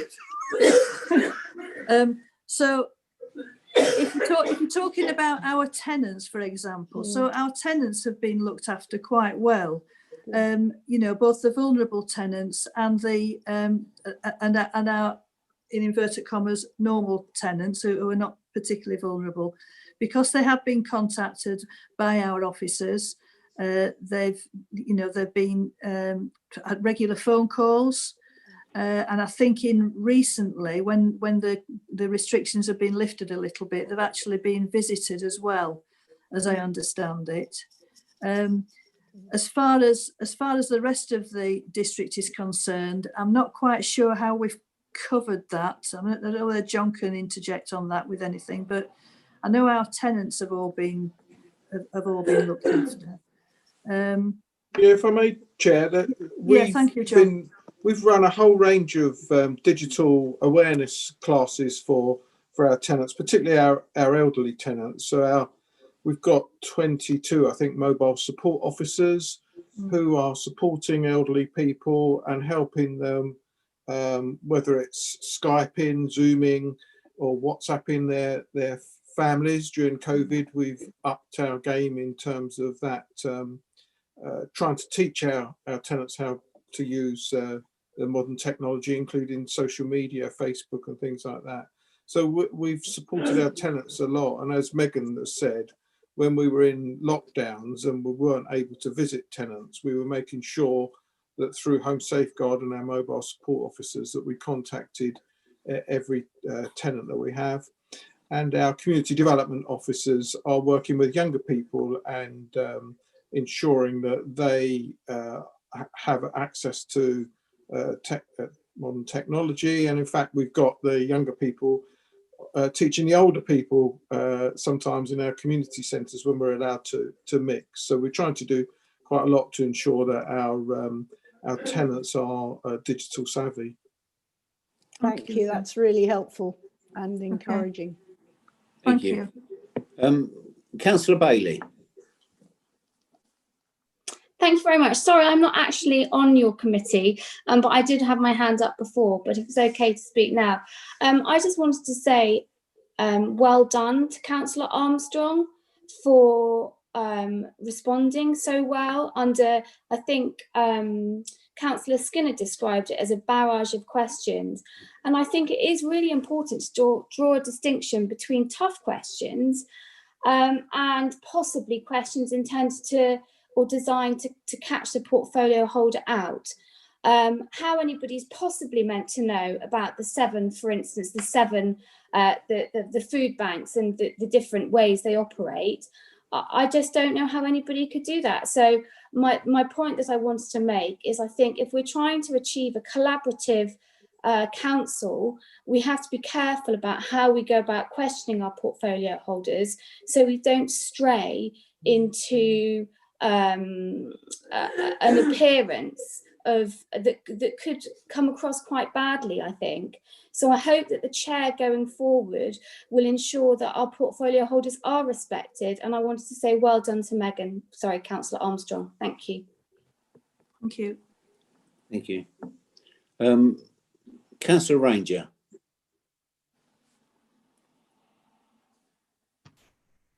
Thank you. I have a recommendation, which I'm just going to say at this point, and that is that all councillors should receive training on how to ask a constructive question. It's very apparent to me in this meeting that there are people who have been out of the workplace for such a long time, they do not understand time constraints and how to use time effectively.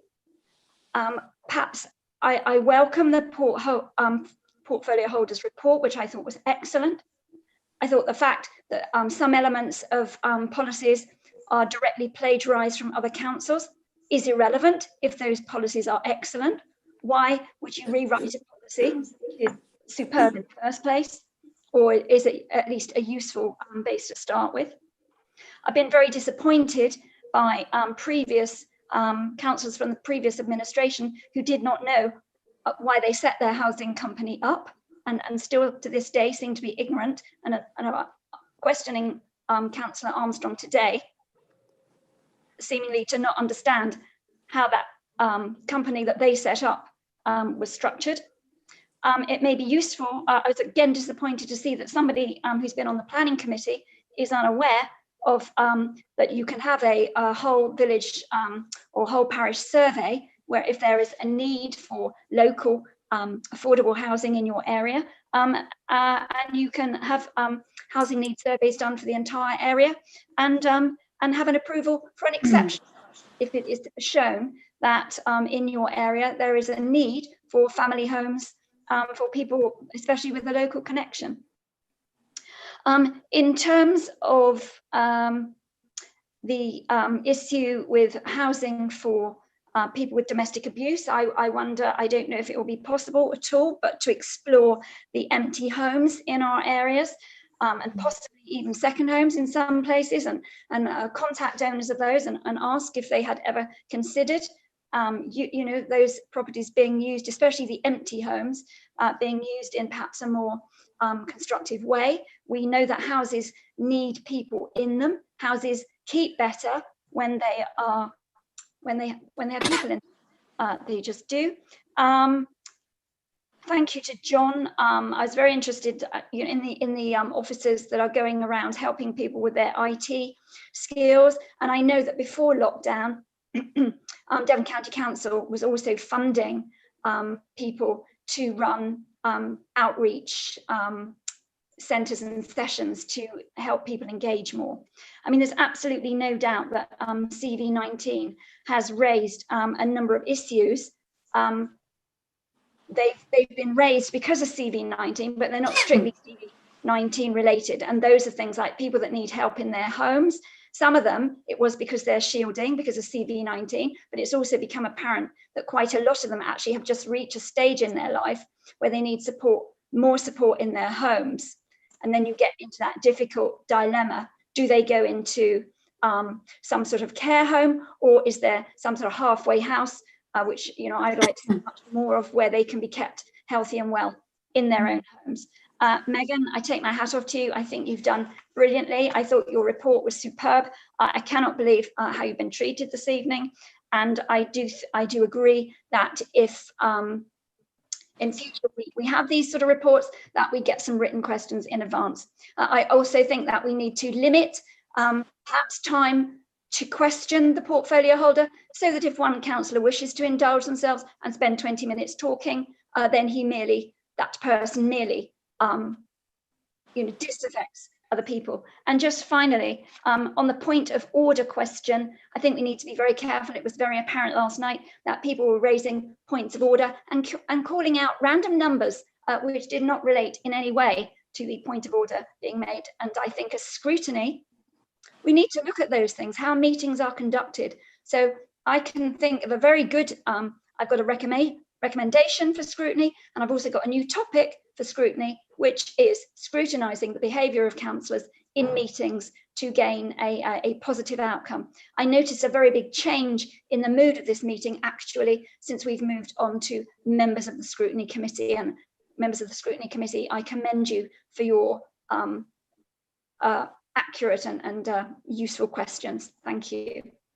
Chair, I would like to second Val's proposal, if I may. Councillor Johns. Yeah.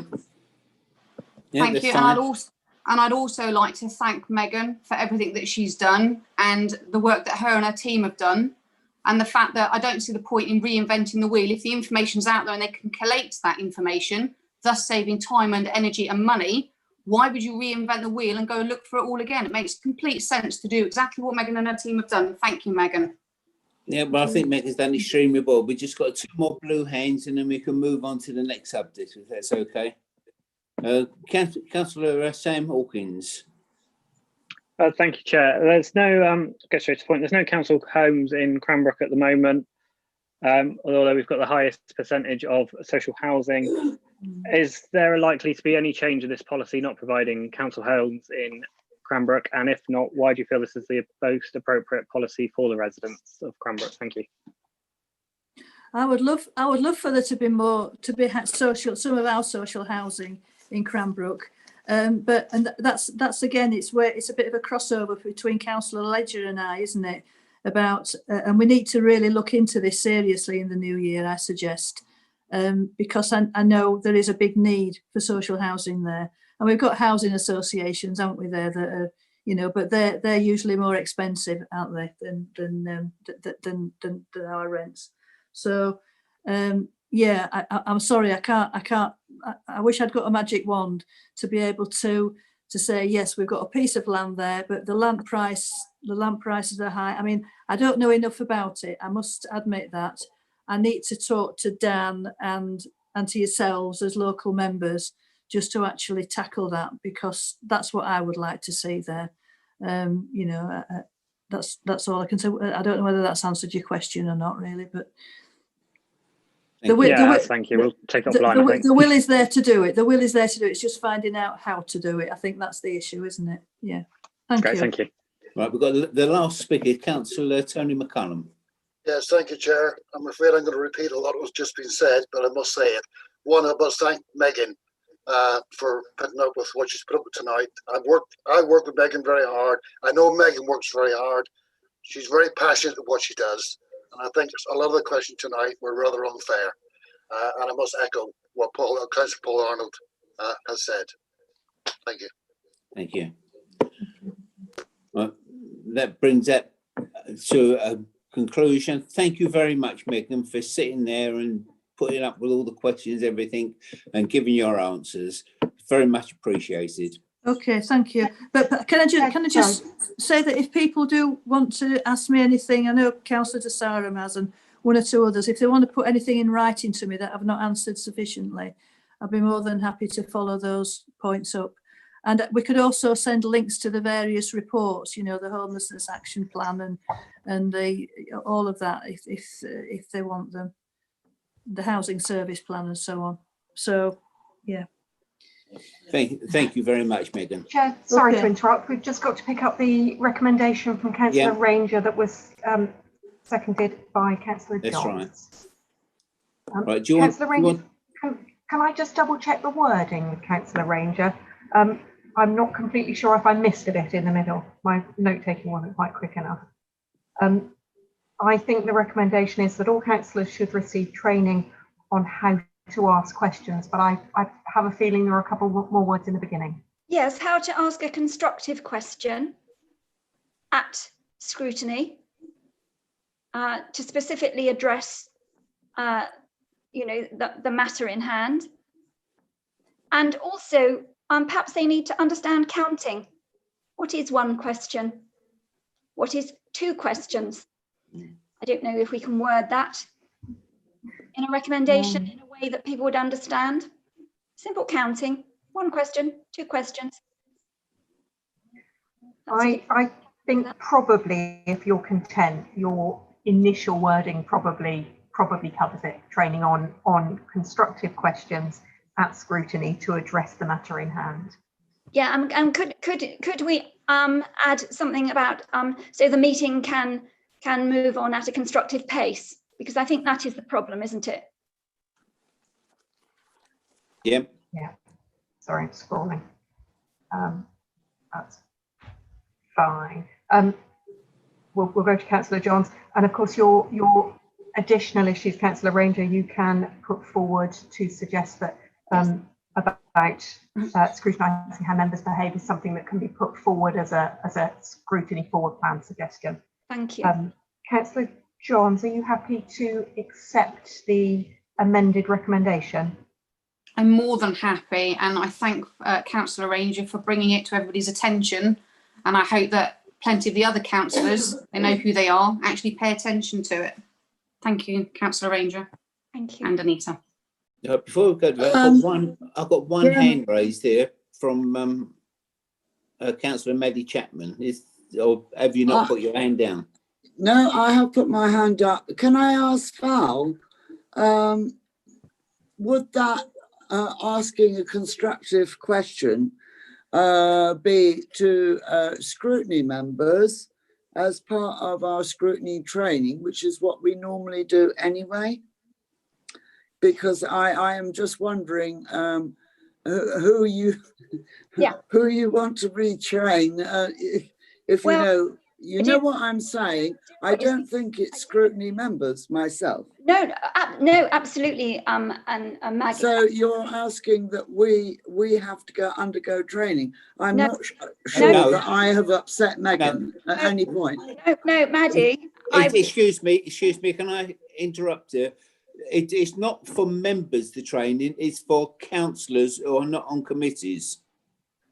Yes, it is. And it isn't only in scrutiny. Actually, Maddie, I did say how the tone of this meeting changed when we went to questions like from yourself, from members of scrutiny who were very respectful and asked, very clear and sensible questions. So no, this is wider than scrutiny. We have many meetings now that are just railroaded by spurious, rambling stuff by people not necessarily on committees, and that our whole meetings need sharpening up and bringing into the modern world. A Zoom meeting should not go on for longer than 2 hours. There's plenty of documented evidence. People cannot sit and engage with cameras for more than 2 hours. And there are just people on this council who I don't even know if they recognise time. I don't know if their lives are so empty they don't have to look at the clock ever. But sometimes these questions ramble on. People take hours to get to the point, and it's a really poor use of time. We should not be having these 3 and 4 hour meetings. And if you need to look up the evidence, look it up on people's concentration in these online meetings. But people that are still in business and go to work, they will recognise that. Thank you, Val. We've got a proposal and a seconder. So if you'd like to read out what it is, we can then go to a vote. Right, certainly, Chair. That all councillors, and I have the wording, all councillors should receive training on how to ask constructive questions at scrutiny, or do you want to, bearing in mind what you said, Councillor Ranger, do you want it wider than at scrutiny? I want it wider than scrutiny. Okay, we'll go to Councillor Johns in a moment. So how to ask a constructive question to address the matter in hand so that the meeting can move on in a constructive manner. Yeah, timely. We need that time constraint. Timely manner. Yes. Councillor Johns, happy? Yes, more than happy. Thank you. Okay, members happy to go to the vote on that, in which case Wendy or Amanda can pick that up. Right. If we go to the vote, it's the green tick for yes and the red cross for no. Councillor Brown, can I just say that Councillor Eileen Ragg has a blue hand up before the vote goes ahead? Right. Sorry, I didn't see. We won't be able to see the tick or the cross otherwise. That's all. No, you know, I quite understand, Colin. You know, as Val was saying, you know, you tend to lose concentration, and I'm a bit concerned about the next planning meeting. We've got 13 applications. One is a really major one. What I was going to say was, does this apply to members such as Councillor Taylor and myself, who've been on scrutiny meetings for many years, scrutiny committees for many years, at Devon County Council and again at East Devon District Council? Just a question. Well, we can't really exclude certain people by name. It's councillors is the question. That's correct, isn't it, Councillor Ranger? It is correct, and you know, to a degree, it also obviously is a matter of chairing as well. You know, I know it's a really difficult one, but sometimes you just have to say, you know, I'm going to move this on. I'm not going to indulge this anymore. I'm moving on. You've had your time. You've missed your slot. Let's move it on. Right, let's move it on then. Let's go to the vote.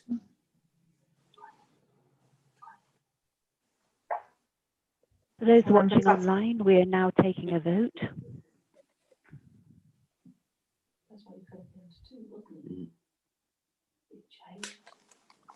Okay, Chair, I have 11 votes for the motion and no abstentions. Thank you. That motion is carried.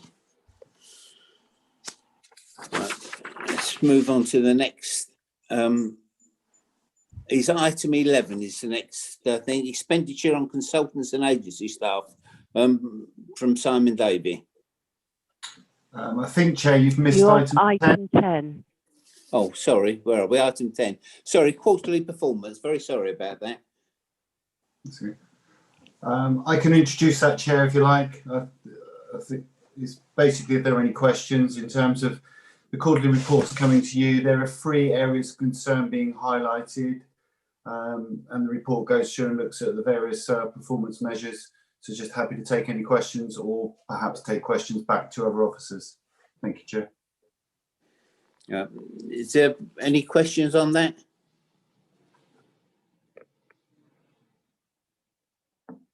One from Councillor Parr. I'd just like to move the recommendation that we note. Thank you. Everyone approving of that?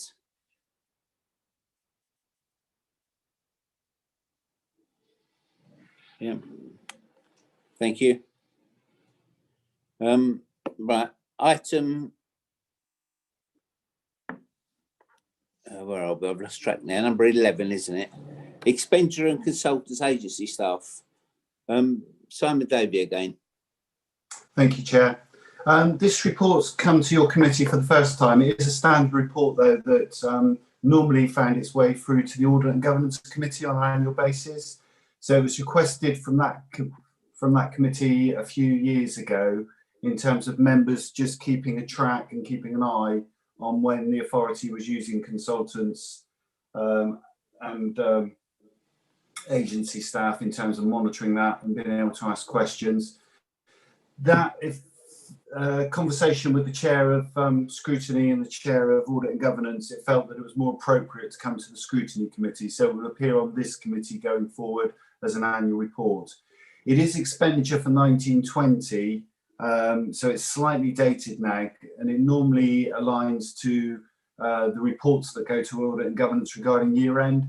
But if this is a report that you want on a regular basis, I'll put it forward in the calendar so it's more relevant in terms of report in June time for you, Chair. Thank you. So just happy that it hopefully is self-explanatory. It's laid out into different sections in terms of trying to break down consultant spend into different amounts in the appendices to try and help members pinpoint areas for questioning. Thank you. Thank you. I've got one blue hand raised, which is from Councillor Ollie Davey. Thank you, Simon. I will just say the text shows up very small on my council iPad, so maybe if we could have them in landscape format next time. If I try to turn the iPad sideways, it shows me 2 pages, so there's no gain. But that wasn't my question. Going back to something Councillor King said earlier about, kind of invest to save. I think that's what you said, Fabian. I wonder if there are any savings that could be made for the council in terms of employing outside agencies by bringing some of those functions in-house, and is that being looked at anywhere? If I can, Chair. Agencies in the main, if you mean agencies in terms of how it's defined in the paperwork, they're used in the main and street scene area, two big areas of spend in terms of bringing staff in at peak times. So it is during the summer in terms of grounds maintenance and street cleansing. So it's much more efficient to be able to bring in agency staff for short periods on a contract basis. Everything has gone out to tender. These come round on they're actually in a framework agreement in terms of commensurate. So we feel we're getting a good value in terms of the prices we're paying on those. The majority of the other agencies are normally one-off, whereby we have vacancies in our establishment, either through someone leaving and we need to fill that post quickly, or through sick leave or maternity. So in the main, agencies are used there while we're trying to fill a post on a more permanent basis or until an officer comes back in post. So in that position, agencies work out more efficient, more effective. Thank you, Simon. There's no other blue hands raised, so we'll make a note of that.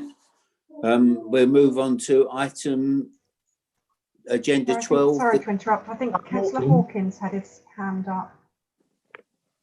Oh, yes, sorry. Sorry to interrupt you. Sorry. Yeah, Councillor Hawkins, sorry.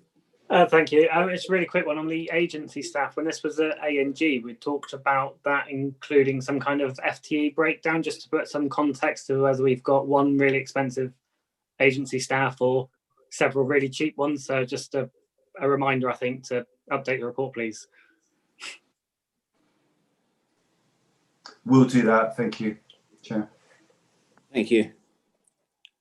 Sorry, I can't see any more blue hands raised. So we move on now to item 12, the car parking TAF. Andrew Ennis.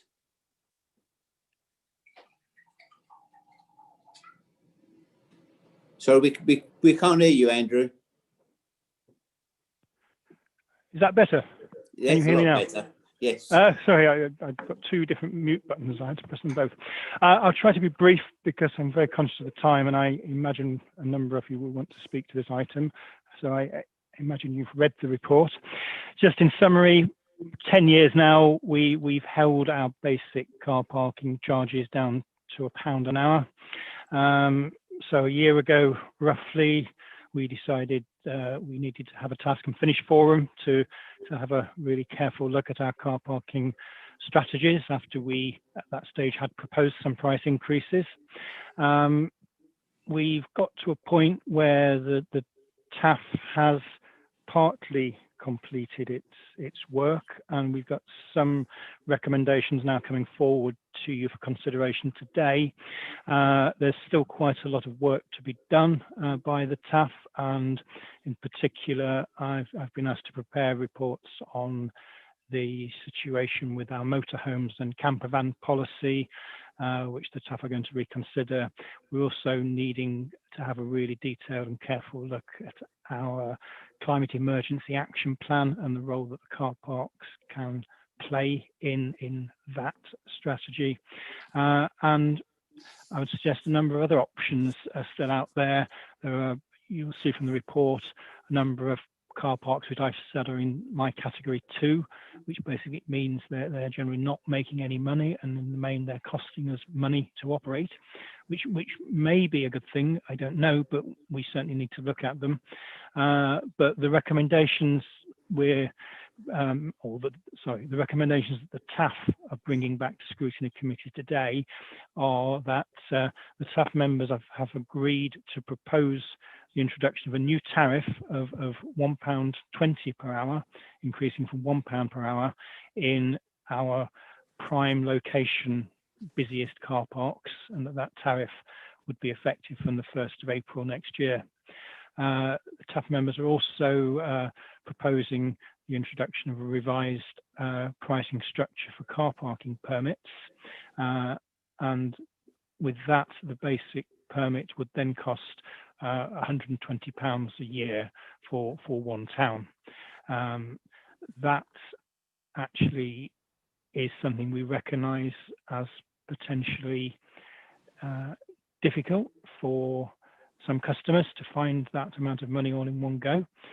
So we're very aware that the timing might not be the best for reasons I think we've already heard mentioned in the budget item earlier on.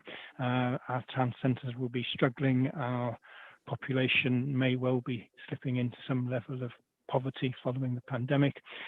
So we're suggesting if you're already a motorist, you've got various costs associated with being a motorist, and being able to buy a permit for just £10 a month if you need one is more affordable than the annual permit option. So that's the second recommendation that the TAF members are putting to scrutiny, is we introduce this new permit structure. Thank you, Chair. Thank you. Right, I've got 2 hands raised by non-members. If we can keep it brief though, because this meeting seems to be going a long while. Councillor Paul Miller. Thank you, Chair. I cannot believe that we are even considering this just after a pandemic. The first thing we do in April 2021 is to raise car parking charges for people in communities in our district, because we remember we don't have very good public transport links. You know, we're not like Manchester or London, where those areas have control over the cost of public transport.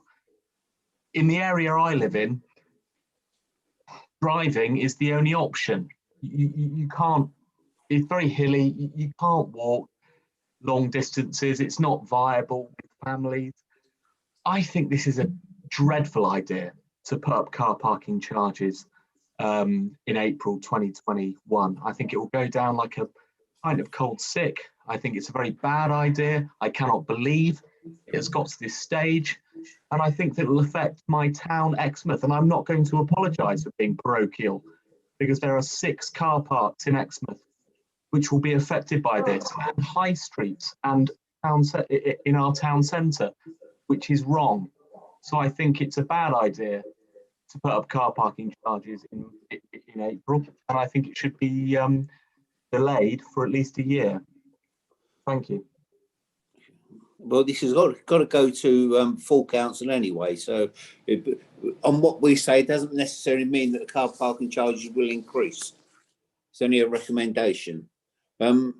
Councillor Moulding.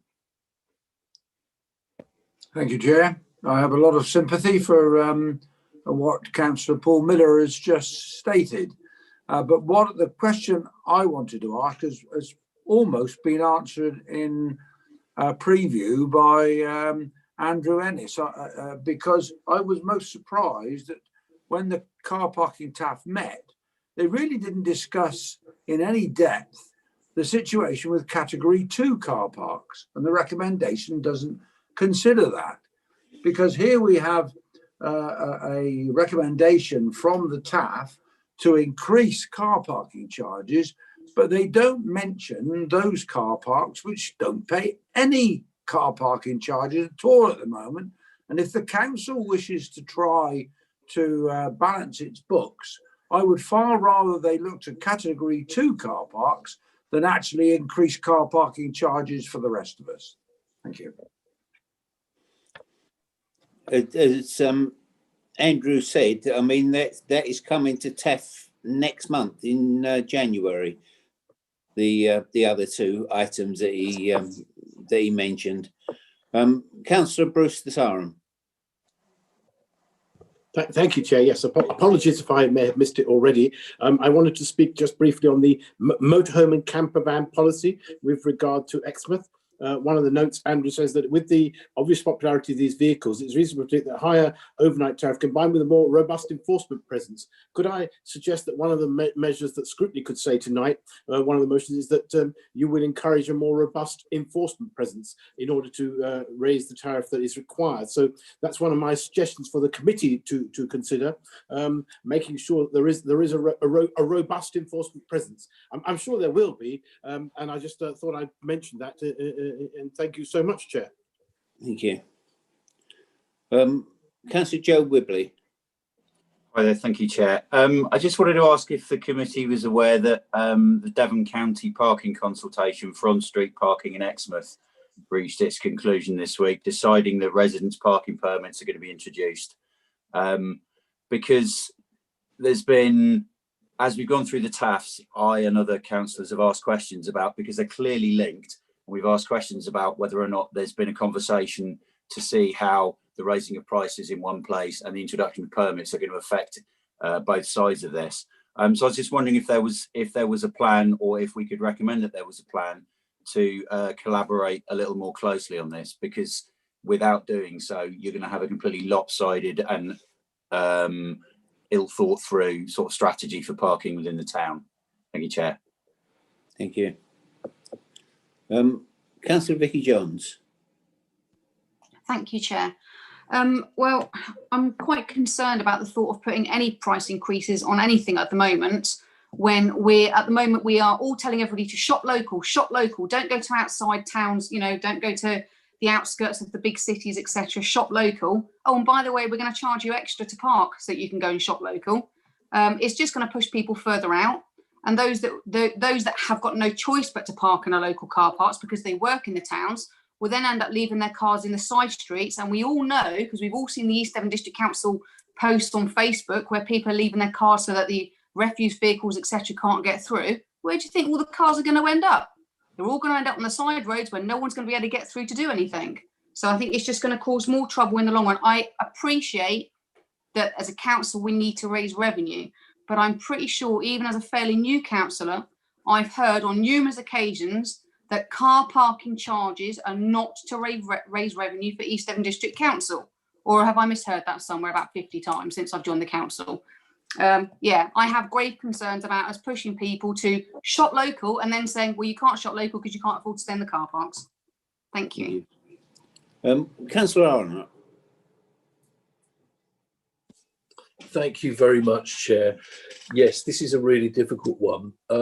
There was a brilliant piece of, you'll remember, constitutional work done by Councillor Miller, which you have referred to, Chair, that ultimately this comes to council, doesn't it, for approval, because it was such a kind of hot button issue last year. And I think Councillor Johns, Councillor Miller and others have made a salient point here, unfortunately, that this would hit next April. And when this piece of work began with the TAF, it was pre-pandemic. We didn't know what coronavirus was. it really does look, from everything I hear from meetings I'm in, you know, tragically, we're going to be wearing masks until next summer. We really are. And this is a very difficult one. Councillor Johns is absolutely right. And this committee and the council has always been explicit. This mustn't be, and in law cannot be, a means of raising revenue for the council to cover, you know, any projected deficits or anything like that. And I think Councillor Moulding's point is a very good one as well, that, and Councillor Brown, Chair, you've addressed this, that the category 2s are coming up for discussion next as well. I suppose this is a very, sorry for a very long way round of saying, I kind of get why this is the right idea, but I do wonder whether April 2021 is the time to be doing it, and whether we need to buy ourselves perhaps another year, accept the principles. But that's my two pennyworth. Thank you, Chair. Yeah, I mean, I never thought I'd hear me say this, but I do agree with Councillor Arnott. It's brought a smile to his face. I mean, the problem is we haven't kept pace with inflation with our car parking charges. They haven't been increased for 10 years. And this is why we're on a back foot, basically. You know, if you go into the Bank of England site regarding inflation, £1 in 2010, which was the last time we increased our prices, and VAT then was 15%, and it's gone up twice in that time. £1 in 2010 is now worth £1.29 nowadays. So even if we was to introduce an increase, and whether I agree with that or not, I'm unsure at the present moment. Whether we was to increase it, it wouldn't have kept pace with inflation.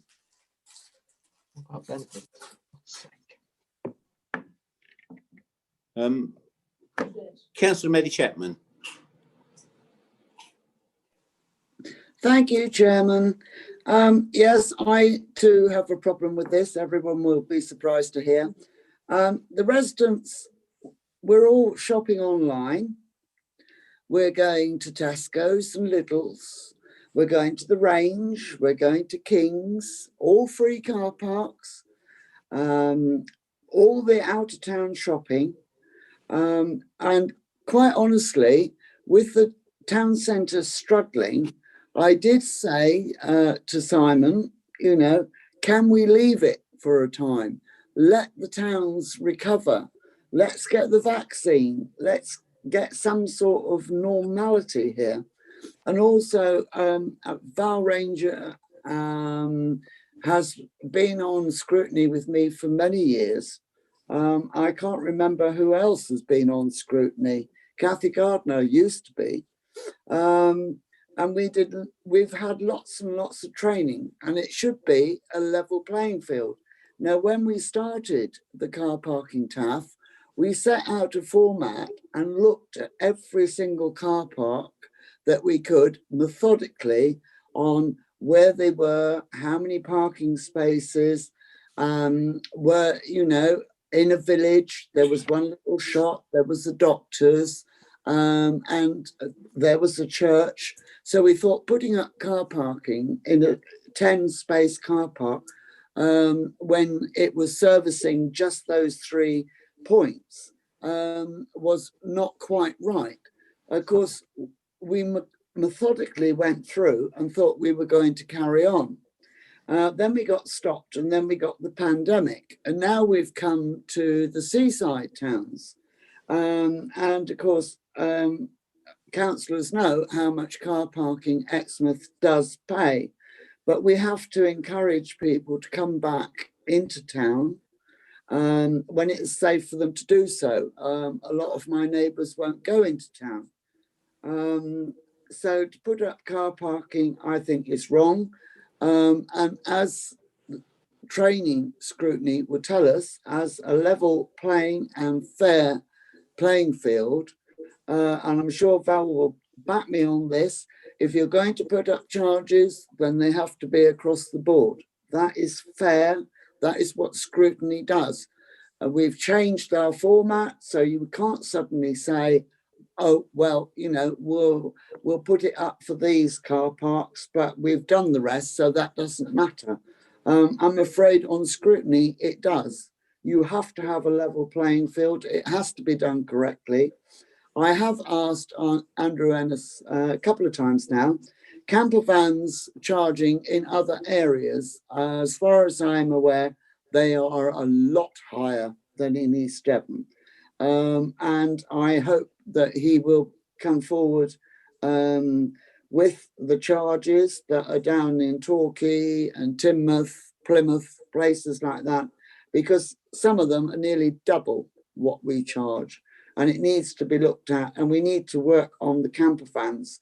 But yes, I would like to leave it until we can get things back to normal.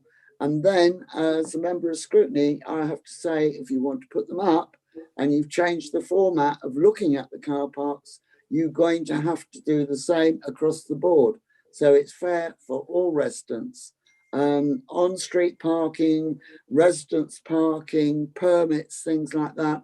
You should have the same as they do in other towns. I'm talking about Honiton and Exmouth now. You should have a shopper's car park where you do not have people having residence parking in a shopping car park. Now, we have a conflict of interest here because on planning, when a building comes up, and Eileen Ragg knows this, the planning officers will say, as it's in town and it's going into flats, because you're in town and there's buses, you don't need car parking. But unfortunately, people live in these flats and they drive to Exeter. You know, the buses are quite expensive. And so to have a little car and go in with a couple of mates makes it cheaper. And we have to bear this in mind. So we get a conflict between the car parking and planning.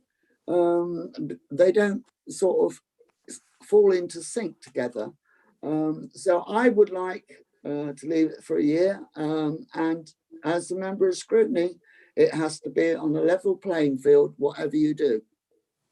Thank you, Chair. Thank you. Councillor Ollie Davey. Thank you, Chair. You're quite right. The timing is not great. But as Chair has pointed out, these car parking charges haven't been reviewed for 10 years. It's a shame it wasn't done before. It's not the greatest of time. But I'm going to say there are some massive assumptions underlying some of the criticism here. The first is the number of people who actually arrive in town centres by car. Now, Councillor Miller lives in Exmouth, and he knows perfectly well that there are a huge number of houses within walking distance of the shopping centre. Yes. And the two most popular parts of Exmouth in terms of footfall are the Magnolia Centre, which is car free, and the Strand, which is car free. So those are the areas that people actually enjoy going into. It is axiomatic that shops inevitably overestimate the number of people who actually arrive to them by car. A huge number of people actually walk or cycle into town. COVID-19 disproportionately affected people with respiratory illnesses and was one of the biggest drivers of respiratory illness in the UK. It's car traffic and pollution from cars, particularly diesels. So it kind of, I will be very happy when no cars are driving into town centres at all. That will be the end product for me. And I've just attended all 7 of the excellent LGA seminars. If you can watch them online, I thoroughly recommend them. They've all been absolutely spot on decarbonising transport. And the last one I attended this morning, one of the academics there said, we have to reduce carbon emissions now. The longer we leave it, the harder it's going to be and the greater the risks of failure. So actually, if car parking charges going up reduces the amount of cars coming into town, then that's a win-win as far as I am concerned. However, 19% of people in this country don't have a car. So there are 1 in 5 people who can get into town by other means. So there are people who don't drive. It's not everybody who drives. It's not everybody who accesses the town centre by car. And if you can afford to run a car and you can afford to pay £1 to park it, then you can afford 120. People will grumble about it, but eventually they will just pay that little bit extra. It's not going to make the difference between people going into town and not going into town, and it's not going to drive people into poverty. And if it makes them think twice about driving and about coming in by another means, walking or cycling, then why not? There are many other ways that you can get into a town centre, and lower traffic in town centres makes for a much pleasanter shopping environment. By definition, the people who walk and cycle into town are the ones who are actually using the town centre. If you have a car, there's much greater temptation to drive to those out-of-town shopping centres. I don't know if there's any way we could introduce, of course, a parking levy. We probably can't on Tesco and Lidl and those out-of-town car parks, but I would love it if they actually were forced to pay a parking levy. I don't know if we could look into that. There's probably no way we can do it. So I don't agree that raising car parking charges is going to harm our town centres. I don't agree that it's going to put people off driving into town, or if it does, that it'll stop people coming into town. I think it's going to make very little difference to that, and it will make a difference to our income, although eventually we are going to have to look at other income streams, because that is going to go down, because it has to. It has to. We cannot continue to have people driving around. Right, I think I've covered just about everything, so I'll shut up now. Right, Councillor Eleanor Rylance. Thank you, Chair. I tend to agree with quite a lot of what Councillor Davey just said, actually, in terms of greening. But I'm a little concerned about the timing of this. I can't lie about that, really. We're just about to engage in a recovery period from an extremely momentous year. And I would venture to suggest that what puts people off using a car park is more the fiddly nature of actually navigating the parking machines, more than, as Councillor Davey said, an extra 20p for somebody who owns a car, which, yeah, he's quite right, is not everybody, it's certainly not the most disadvantaged people. Although a significant number of people in Devon who are pretty badly off have to own a car, it should be noted, and need a car to get to their place of work. We mustn't ever forget about them. But I'm just slightly concerned about the optics of doing this while we're trying to recover from an appalling event. And we're not certain that we are actually recovering yet. I'm just wondering whether the timing's not a little bit off, and that's probably one for Simon Davey, really, rather than for the car park staff, which incidentally, sorry, I forgot to declare an interest. I actually am a member of the car park staff as well. So, I mean, I've got a random suggestion. Why don't we put it off until next year rather than doing it this year? I mean, it could be that Simon has some words to say about that, because it might be that we might not manage to plug this upcoming gap as fast. But realistically, it's more about asset management than about plugging that gap, really. And we do need to be mindful of what the shops and the businesses in the town centres are doing. I do think that people go to town centres for different reasons from the reasons they go to the Range or to Aldi, Councillor Chapman. I think people go to meet friends, and they go to, to hang out in coffee shops and things. So I think there is a slightly different offer in town centres, and I'm not convinced that altering the car parking charges is going to remove people's motivation to go into town centres. It's just that this year that motivation has kind of gone because of everything that's just happened. and is carrying on happening. I mean, I'm mindful that maybe we should delay this for a year. And I'm not trying to kick into the long grass, because I absolutely agree with what Councillor Davies said about having to reduce people's dependency on cars, and also making town centres a much nicer place to be with the car removed from them. But unfortunately, I think they're around for a while with us yet, because we just don't have a well enough developed public transport system in this, particularly in this county. I mean, probably other rural counties as well. But so I don't know, how do other panel members feel about potentially delaying this until next year? Can I make a suggestion? Yes, please, Chair. I mean, we could put it off until we've discussed the other two parts we need to discuss on the parking theft, which is camper vans, overnight parking, and the car parks that are not paying for themselves. And when we've sorted that out, we can come back with another recommendation. Yeah, I'm happy to accept that, Chair. Could I suggest perhaps we bring Simon Davey in, so he could perhaps speak to that? Yeah. If I can, through the chair. Yeah. So the first report on your agenda was the medium-term financial plan and how we were looking at balancing the books. In Andrew's report, there's several factors that isn't just about generating revenue. But if I can come about this from generating revenue, just with the finance element, and members can bear in mind the other factors that Andrew raised in his report. So in terms of the finance side, we had assumed in terms of our plans for this 300,000 to come forward. That does leave a significant gap in terms of how we set the budget for next year.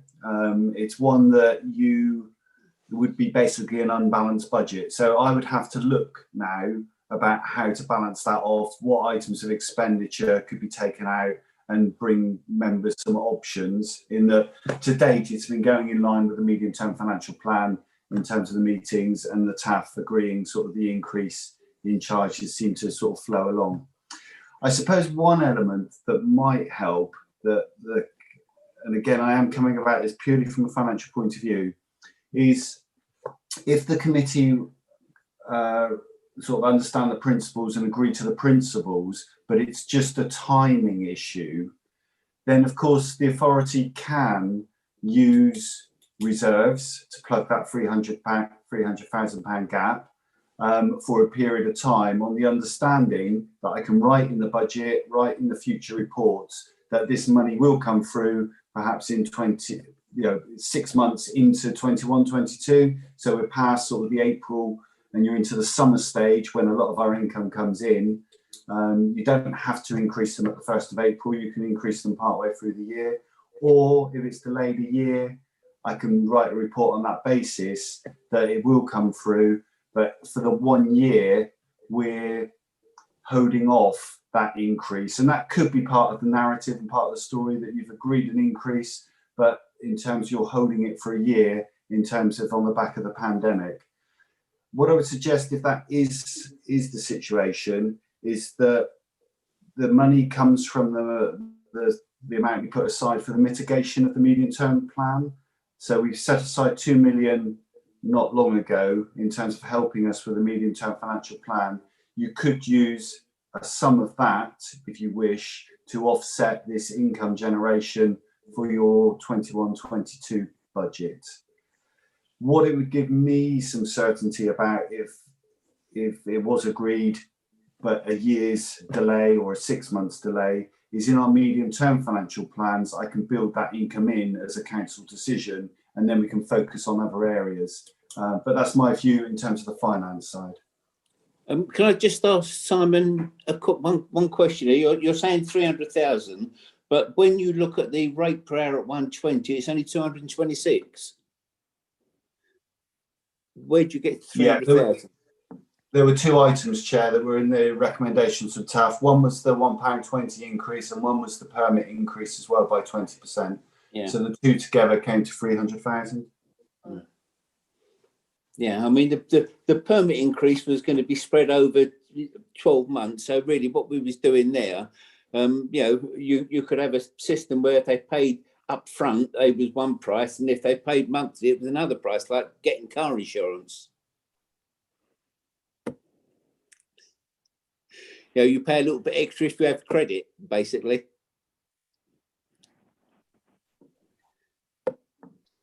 Chair, I wonder if it might be timely to suggest we're approaching 9 o'clock. Yeah. Whether we might just stop for a short comfort break, and whether this might be a moment to do that, and members could just have a bit of consideration of perhaps of what Simon suggested, whether this might be the moment just to pause. Yeah, if that's agreeable by members. A 10-minute break. I'm just conscious there was a comment earlier about a comfort break. Chair, I won't be able to return. Yeah. Or does someone want to make a recommendation with regards to the TEF that we? Yeah, I would like. Sorry. I beg your pardon. I would like to make a recommendation, and I would recommend that in the recommendations points 1 and 2. Go to full council, and I don't think that'll be a big debate at full council. I think it will be support the rises, don't support the rises, or put it off for a year. I don't understand why 3 and 4 have to go to full council. I don't understand why cabinet would recommend, because it says to request the officers to prepare a revised policy. Agreed. Yeah. Isn't that? Well, Why does that have to go to full council? It did go to full council before, didn't it? Back in March, would it have been? Chair, would it help if I come in at this point? Yeah. Okay, so the purpose of recommendations 3 and 4 were to steer the decision that the TAF made.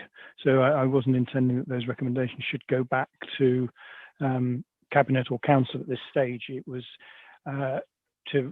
for me, it was to re-establish that you wanted the TAF to continue, and I think the TAF specifically asked that they should have the opportunity to consider the camper van and motorhome policy, because as you may recall in the TAF discussions, I suggested the members might want to delegate that to officers to get that one done. So I think we've heard from several members today how important that one is. So yeah, recommendations 3 and 4 I don't think need to go any further, but it would help me to know if the TAF is going to continue and if they are going to consider those items. What do members think? Yeah, I think, yes, I definitely think 3 and 4 should carry on being looked at by the TAF. I think I am proposing that 1 and 2 go to full council, where the options will be support the raise in charges, don't support the raise in charges, or I'll put it off for a year. May I second that? Right, you've got a proposal and a seconder. I don't think there's any other speakers on this, is there? Oh, yeah. We've got 1, 2, 3. I'm happy to take my hand down, Chair. I'm happy with the proposer, so I'll take my hand down. So there you go. Right. we've got somebody who's not a committee member, Paul Miller, but I mean we're in committee at the moment, so we just go to Councillor Andrew Coleman.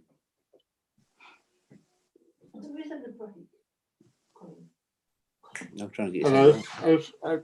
Thanks for letting me speak. I was reading a lot of things I was saying, probably also said by Councillor Lee Davey. I think that there's a lot of people, nobody likes paying bills, nobody likes charges, but I think we do have to balance the book somewhere. And I think modest rises are just on polluting activities like driving cars are justifiable. I agree, maybe there's a case for delaying the rises if the pandemic's still going on, but I do think this increases in charge generally got it in the right lines. So I would certainly consider a delay if that was on the rest committee, but I think I do support the increases. And I would ask people to read against it, where would we make the cuts, or where to get the other, where to raise the money instead. That's my, so thank you. Take the vote. Yeah. Right, we go to the vote. It's the. Chair, shall I just sum up for a moment? Because I think yes, please. If I'm understanding this correctly, Councillor Ranger, you're looking at changing one. So we're not actually voting on one. One becomes a recommendation that Cabinet recommends that Council consider recommendations 1 and 2 with the options to either raise the charges, to support the raising of charges, not to support the raising of the charges, or to put off for a year. So with Scrutiny is not voting on that as a decision, they're voting to recommend that Cabinet recommends to Council to make that decision, if that makes sense. Was that your proposal, Councillor Ranger? I believe it was my proposal. Yeah. From how I read that recommendation, I didn't know. Yeah. I mean, yes. Yeah. Yeah, that's fine. So the Scrutiny we're not expecting Scrutiny to vote either to accept or reject the raising. We're saying give the decision to, and it's convoluted because it's Cabinet to Council, so that the decision goes to Council. Yeah. Chairman, can I come in? If it's going from Scrutiny, it doesn't have to go to Cabinet, does it? Can we just send it to full Council? Go straight to Council. It doesn't have to go to Cabinet. Yeah. That's exactly right. Yeah. Goes to full Council. That's fine. I was just using the wording that was in the existing recommendation. Yeah. So that's fine. You can go as far, unless something's different about this, because I know there were differences with the car parking, and you can go direct to Council. Councillor King, you're content to second that as it was set out? Yes, I am. Thank you. Okay, so if members are content with the way they're voting, Chair, I'll leave you to it. Right. You press the green for yes and the red for no. For those watching online, the vote is underway.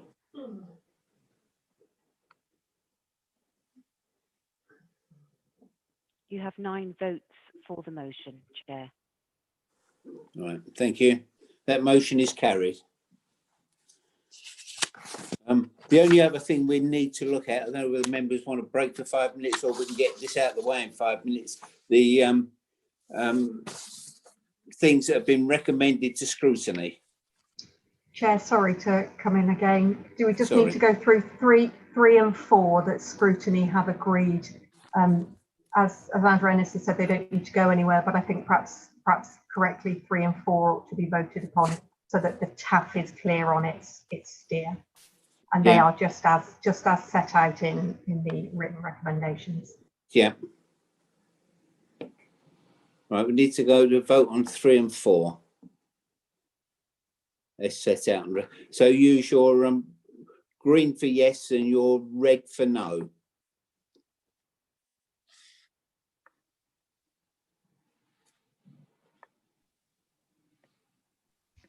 I'm going to assume that's for both of them, unless there's an issue on needing to vote separately. Yeah. So the result of this vote, Chair, is 9 in favour. Yeah. Thank you. That motion is carried. Thank you. Right, we move on now to the. I can't find it. The papers that have been put in for items to come forward to Scrutiny. Find it. Just a second while I go and find it.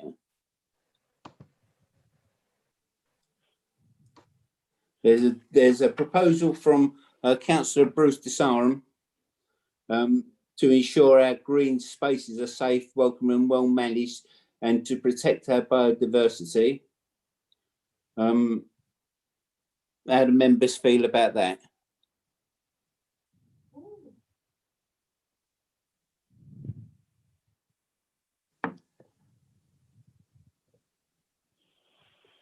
Blue hands from Councillor Desarum and Councillor Ranger. Councillor Ranger. Right, Councillor Desarum. Thank you, Chair. Thank you for indulgence. I raised this because I think most people would have seen it in the buys in Sidmouth, where it was clearly headlines saying cutting wet grass at Sidmouth Beauty Spot was an error of judgment, admits the District Council. And it went on to say that a team of council workers who sparked a mud bath at Sidmouth Beauty Spot have admitted an error of judgment cutting grass on wet ground. Eastgate said that they carried out at the start of November, the buys have been delayed, and Eastgate appreciate the grass looks like an unsightly, but assure the public will quickly recover. Ultimately, it was an error of judgment to cut the grass when it's so wet, and that's been acknowledged by the team. So I felt that as it was a clear error of judgment, I would bring it to scrutiny to see whether it was worth further investigating on the grounds that we would achieve better management of grass cutting policy in the district in line with the Green Space Plan and to protect biodiversity. And in terms of will it change or increase efficiency, it will improve attention to detail when considering where and how to do grass cutting. So that is why I did it, because also it's a reputational issue for the council. Because clearly, whenever you're a council employee at whatever level, it clearly doesn't entitle you to create such a situation where the press pick up on it and bring this sort of thing to your door in terms of what you've done. So that's why I brought it forward for scrutiny's kind consideration. And I obviously welcome members' comments and thoughts on it. Thank you, Chair. Thank you. Councillor Ranger. Yeah, sorry, have we missed one? Did we miss? I might have put them in the wrong order. There's three to go through. On my notes, it's coming up as Councillor David Key. Yeah. But anyway, skipping to Bruce's one. So presumably our policy on open space and cutting would be, is that through overview that they write the policy, or are we reviewing the policy? Because the policy of looking after our green spaces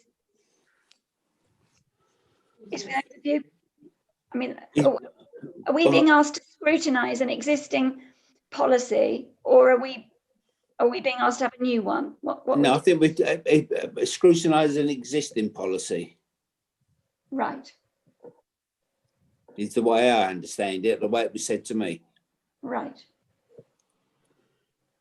Okay, well, so we've already discussed tonight that one of the ways of cutting costs is about the rewilding. So isn't this kind of coming under that sort of heading? Where are we tidying up, and where are we keeping green? I mean, clearly we had examples. I would think so, yes. Right. Well, then I think we need to look at how that policy is going to pan out. I mean, clearly errors have been made this year. We've had more than one where somebody has gone in and trimmed to the bare earth somewhere that was looking lovely the week before. But should we wait and see how is it with street scene that we're going to be saying where we're doing? Yeah, I think that is street scene, yes. Yeah. So perhaps should we wait and see what they're saying, and if they're going to start to designate where we are and where we aren't rewilding and build from that? Or feed into that? Well, we'll see what other members think of it, yes. Yeah. So, Councillor Ryans. Thank you, Chair. I'm just a little mystified about what we could possibly achieve in scrutiny with this, because, I mean, clearly the people who did this realised that they made a mistake, and so it was a failure of their system rather than the fact that the system isn't there. I think the other mistakes probably could be ascribed to unusual circumstances in a COVID year as well, because there's possibly, I don't know, maybe that some things are going slightly awry. But I just can't really see what we can scrutinise with this proposal, because this is already an aim of the council, and surely it's an operational level decision for street scene, isn't it? I mean, if it's going to become a pattern, if it's going to be happening a lot, then clearly maybe that is something we'd want to look at later. But I can't see that a few isolated mistakes that are acknowledged as mistakes almost instantly would be cause for us to haul streets in scrutiny. Sorry, I mean, maybe I'm missing something. Sorry. Right. Councillor King.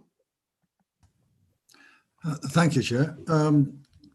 Just to build on what Councillor Rylance has just said, luckily she said most of what I wanted to say. You're on mute. Sorry, I've got an awful trackpad. Councillor Rylance has said the majority of what I wanted to say, so if I can just top it off by saying that I think it comes down to such things as staff training, as selection of staff. In the times when we are strapped for cash, we will deploy operatives, often across disciplines, and no more care needs to be taken. And word going back to the very good street scene managers I would have thought be enough, would suffice. If we have scrutiny looking at it, word will go down eventually and reach the manager of street scene, who is anyway informed of what needs to be done. So I don't see the point of us spending effort at the scrutiny level. Yeah, training and staff and contractual issues, I think, are the matters in hand. Yeah. Thank you. Can I just go to John Golding next? And hopefully we can wrap this up. Thank you, Chair. This was an operational failure where the team leader took a decision which clearly turned out to be the wrong one. Action's been taken, appropriate action's been taken. And as has been indicated, we do already have policies where we're retraining our staff in terms of the rewilding policy that we adopted through Cabinet a few months ago. And indeed the green space plan that was mentioned earlier. So if you really want to scrutinise it, you're welcome to. Obviously, we don't mind coming to scrutiny to explain, but this hopefully won't be repeated. Thank you. Right, I've got quite a few hands raised still, but if we can go to a vote on whether we want to bring this forward, I think that will. Is that okay with everybody? Yes. Yeah. Right. Do you want to green tick for yes, red for no, to bring it forward for scoping? So it's a green tick if we want to scope it, and a what's it one if we don't want to scope it? Well, the red one is we don't want to scope it, yes. Watching online, the vote is underway.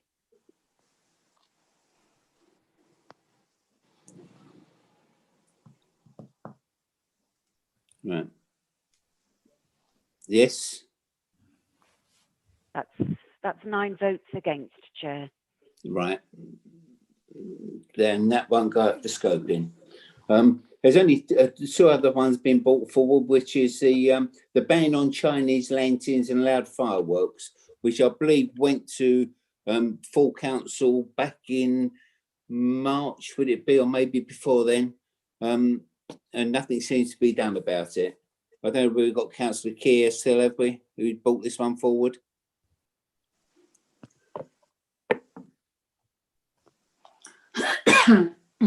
No, it looks like he's left. Yeah. All right. So I've got some blue hands raised. Councillor Ranger.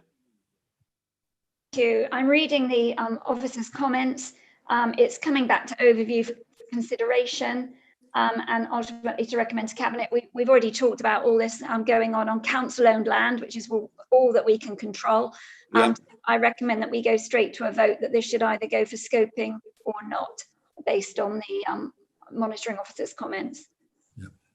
Yep. All in agreement with that? Yeah. Right, we'll go to the vote then. So it'll have to be what, a green tick if we want it to go to scoping, or a blue cross if we don't.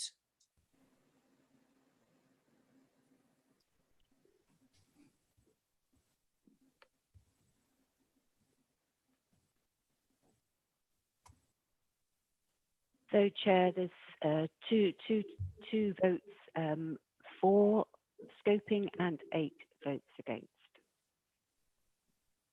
Right. Well, that's another one that will not go to scoping. And the last one is from Councillor Vicky Johns. So, is she still here? Hello. Yes. Yeah, I'm still here. Yeah. I'm still hanging on. Don't you worry. Hanging on, right? They're almost finished. Almost finished. So close. Yeah. Would you like to explain what you would like? Yeah, basically, I would like section 106 to be scoped. I'd like it to go to scrutiny because I've got some concerns about how long it takes to get anything done. Now, that is not in any way a disparaging report whatsoever towards the officers that deal with this. They do an absolutely fantastic job. However, East Devon is a very large area. We've only got a couple of officers and members of staff that actually deal with section 106, and their expertise are fantastic. You cannot do it without them. But unfortunately, there is only a couple of them that actually can do it. And I just think that it needs to be, you know, our Altree Town Council, for example, we've got hundreds of thousands outstanding.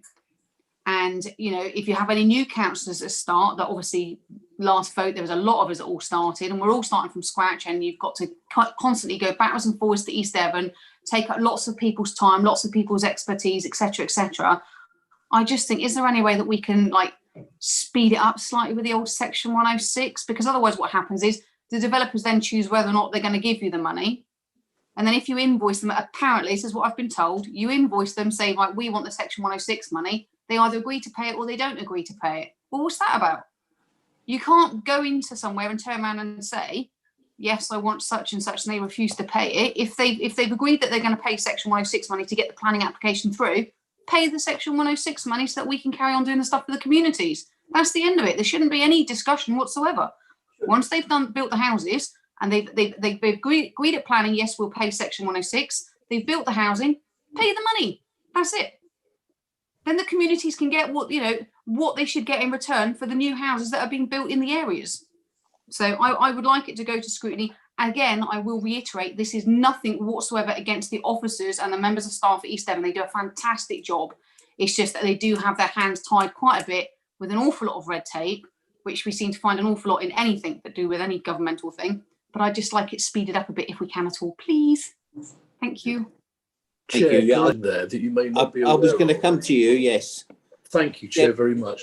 No. So the Southwest Audit Partnership have been working on a report for about the last 4 months on S106, and it's just come through in the last week. And the plan is that comes for noting to Cabinet on the 6th of January. It's then referred to Audit and Governance to look at it, because it's very, as you can imagine, technical accounting, pound, shillings and pence stuff. I imagine, I don't know if this is helpful. I mean, this isn't really my bag, but there's no reason for it not to come to scrutiny after that. So there's no reason, it's not up to me, but I imagine there's no reason for you not to look at what Cabinet, Audit and Governance and Council have done. But in any case, but just to say there is a report, it's the most comprehensive report there has ever been, I think. I don't want to sound like Donald Trump, I think that's true, on the issue of S106. But I don't know what officers might advise there, perhaps. Do we have an officer, Councillor Brown, that can give advice on that? I'm quite happy for us to scrutinise it after, if we've got more information on it. But I don't know if there's anybody that can I don't advise. think we've got any officers left who can come in on it. Yeah, I think they've all gone to bed. The monitoring officer's comments. The monitoring officer's comments. May I read the last sentence of it for those that haven't seen? It is that it might be prudent, she says, it might be prudent for the committee to await the outcome of the swap audit before progressing this matter to enable it to be taken into account. Yeah. Sarah, if I could. Sorry. Oh, so we're probably going to say the same. I was going to suggest maybe kicking it down the road to the next meeting, and then you could reconsider it in light of in light of what's been said. It might be best to put it off till the next meeting and bring it up then. Yes. Yeah. Is everyone in agreement with that? You can put it on the forward plan if you wish, because it would still have to be scoped anyway, Yeah. and the swap report would be relevant at that stage. Simon, is that what you were going to say? Can it go on the forward plan to come to us in February and scoped to time in with that? Not for us to go back and talk about whether we want to scope it. We do want to scope it, and we want it to come to us in February, for example. Yeah. Per the From my view, Chair, that's fine. I think there are different functions, so it could probably sit with all three committees in terms of there will be recommendations in terms of controls, which probably sits with audit and governance. There are probably issues further reaching in terms of for the district, which probably could sit with scrutiny, and certainly the overall performance would sit with cabinet. So I think all three probably could have a role to play, but seeing the report would probably help that view. Yeah, so we'll bring it back for next time, which will be in February. Thank you. Perfect. Thank you. Thank you, everybody.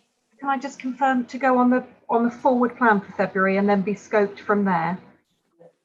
Yeah, that's fine. Okay. All right, but that brings this meeting to a close. Thank you, everybody, for putting up with the length of time this has taken. Hopefully, we can get a lot shorter next time and in the future. I wish everyone a Merry Christmas and. Yeah, Merry Christmas, everybody.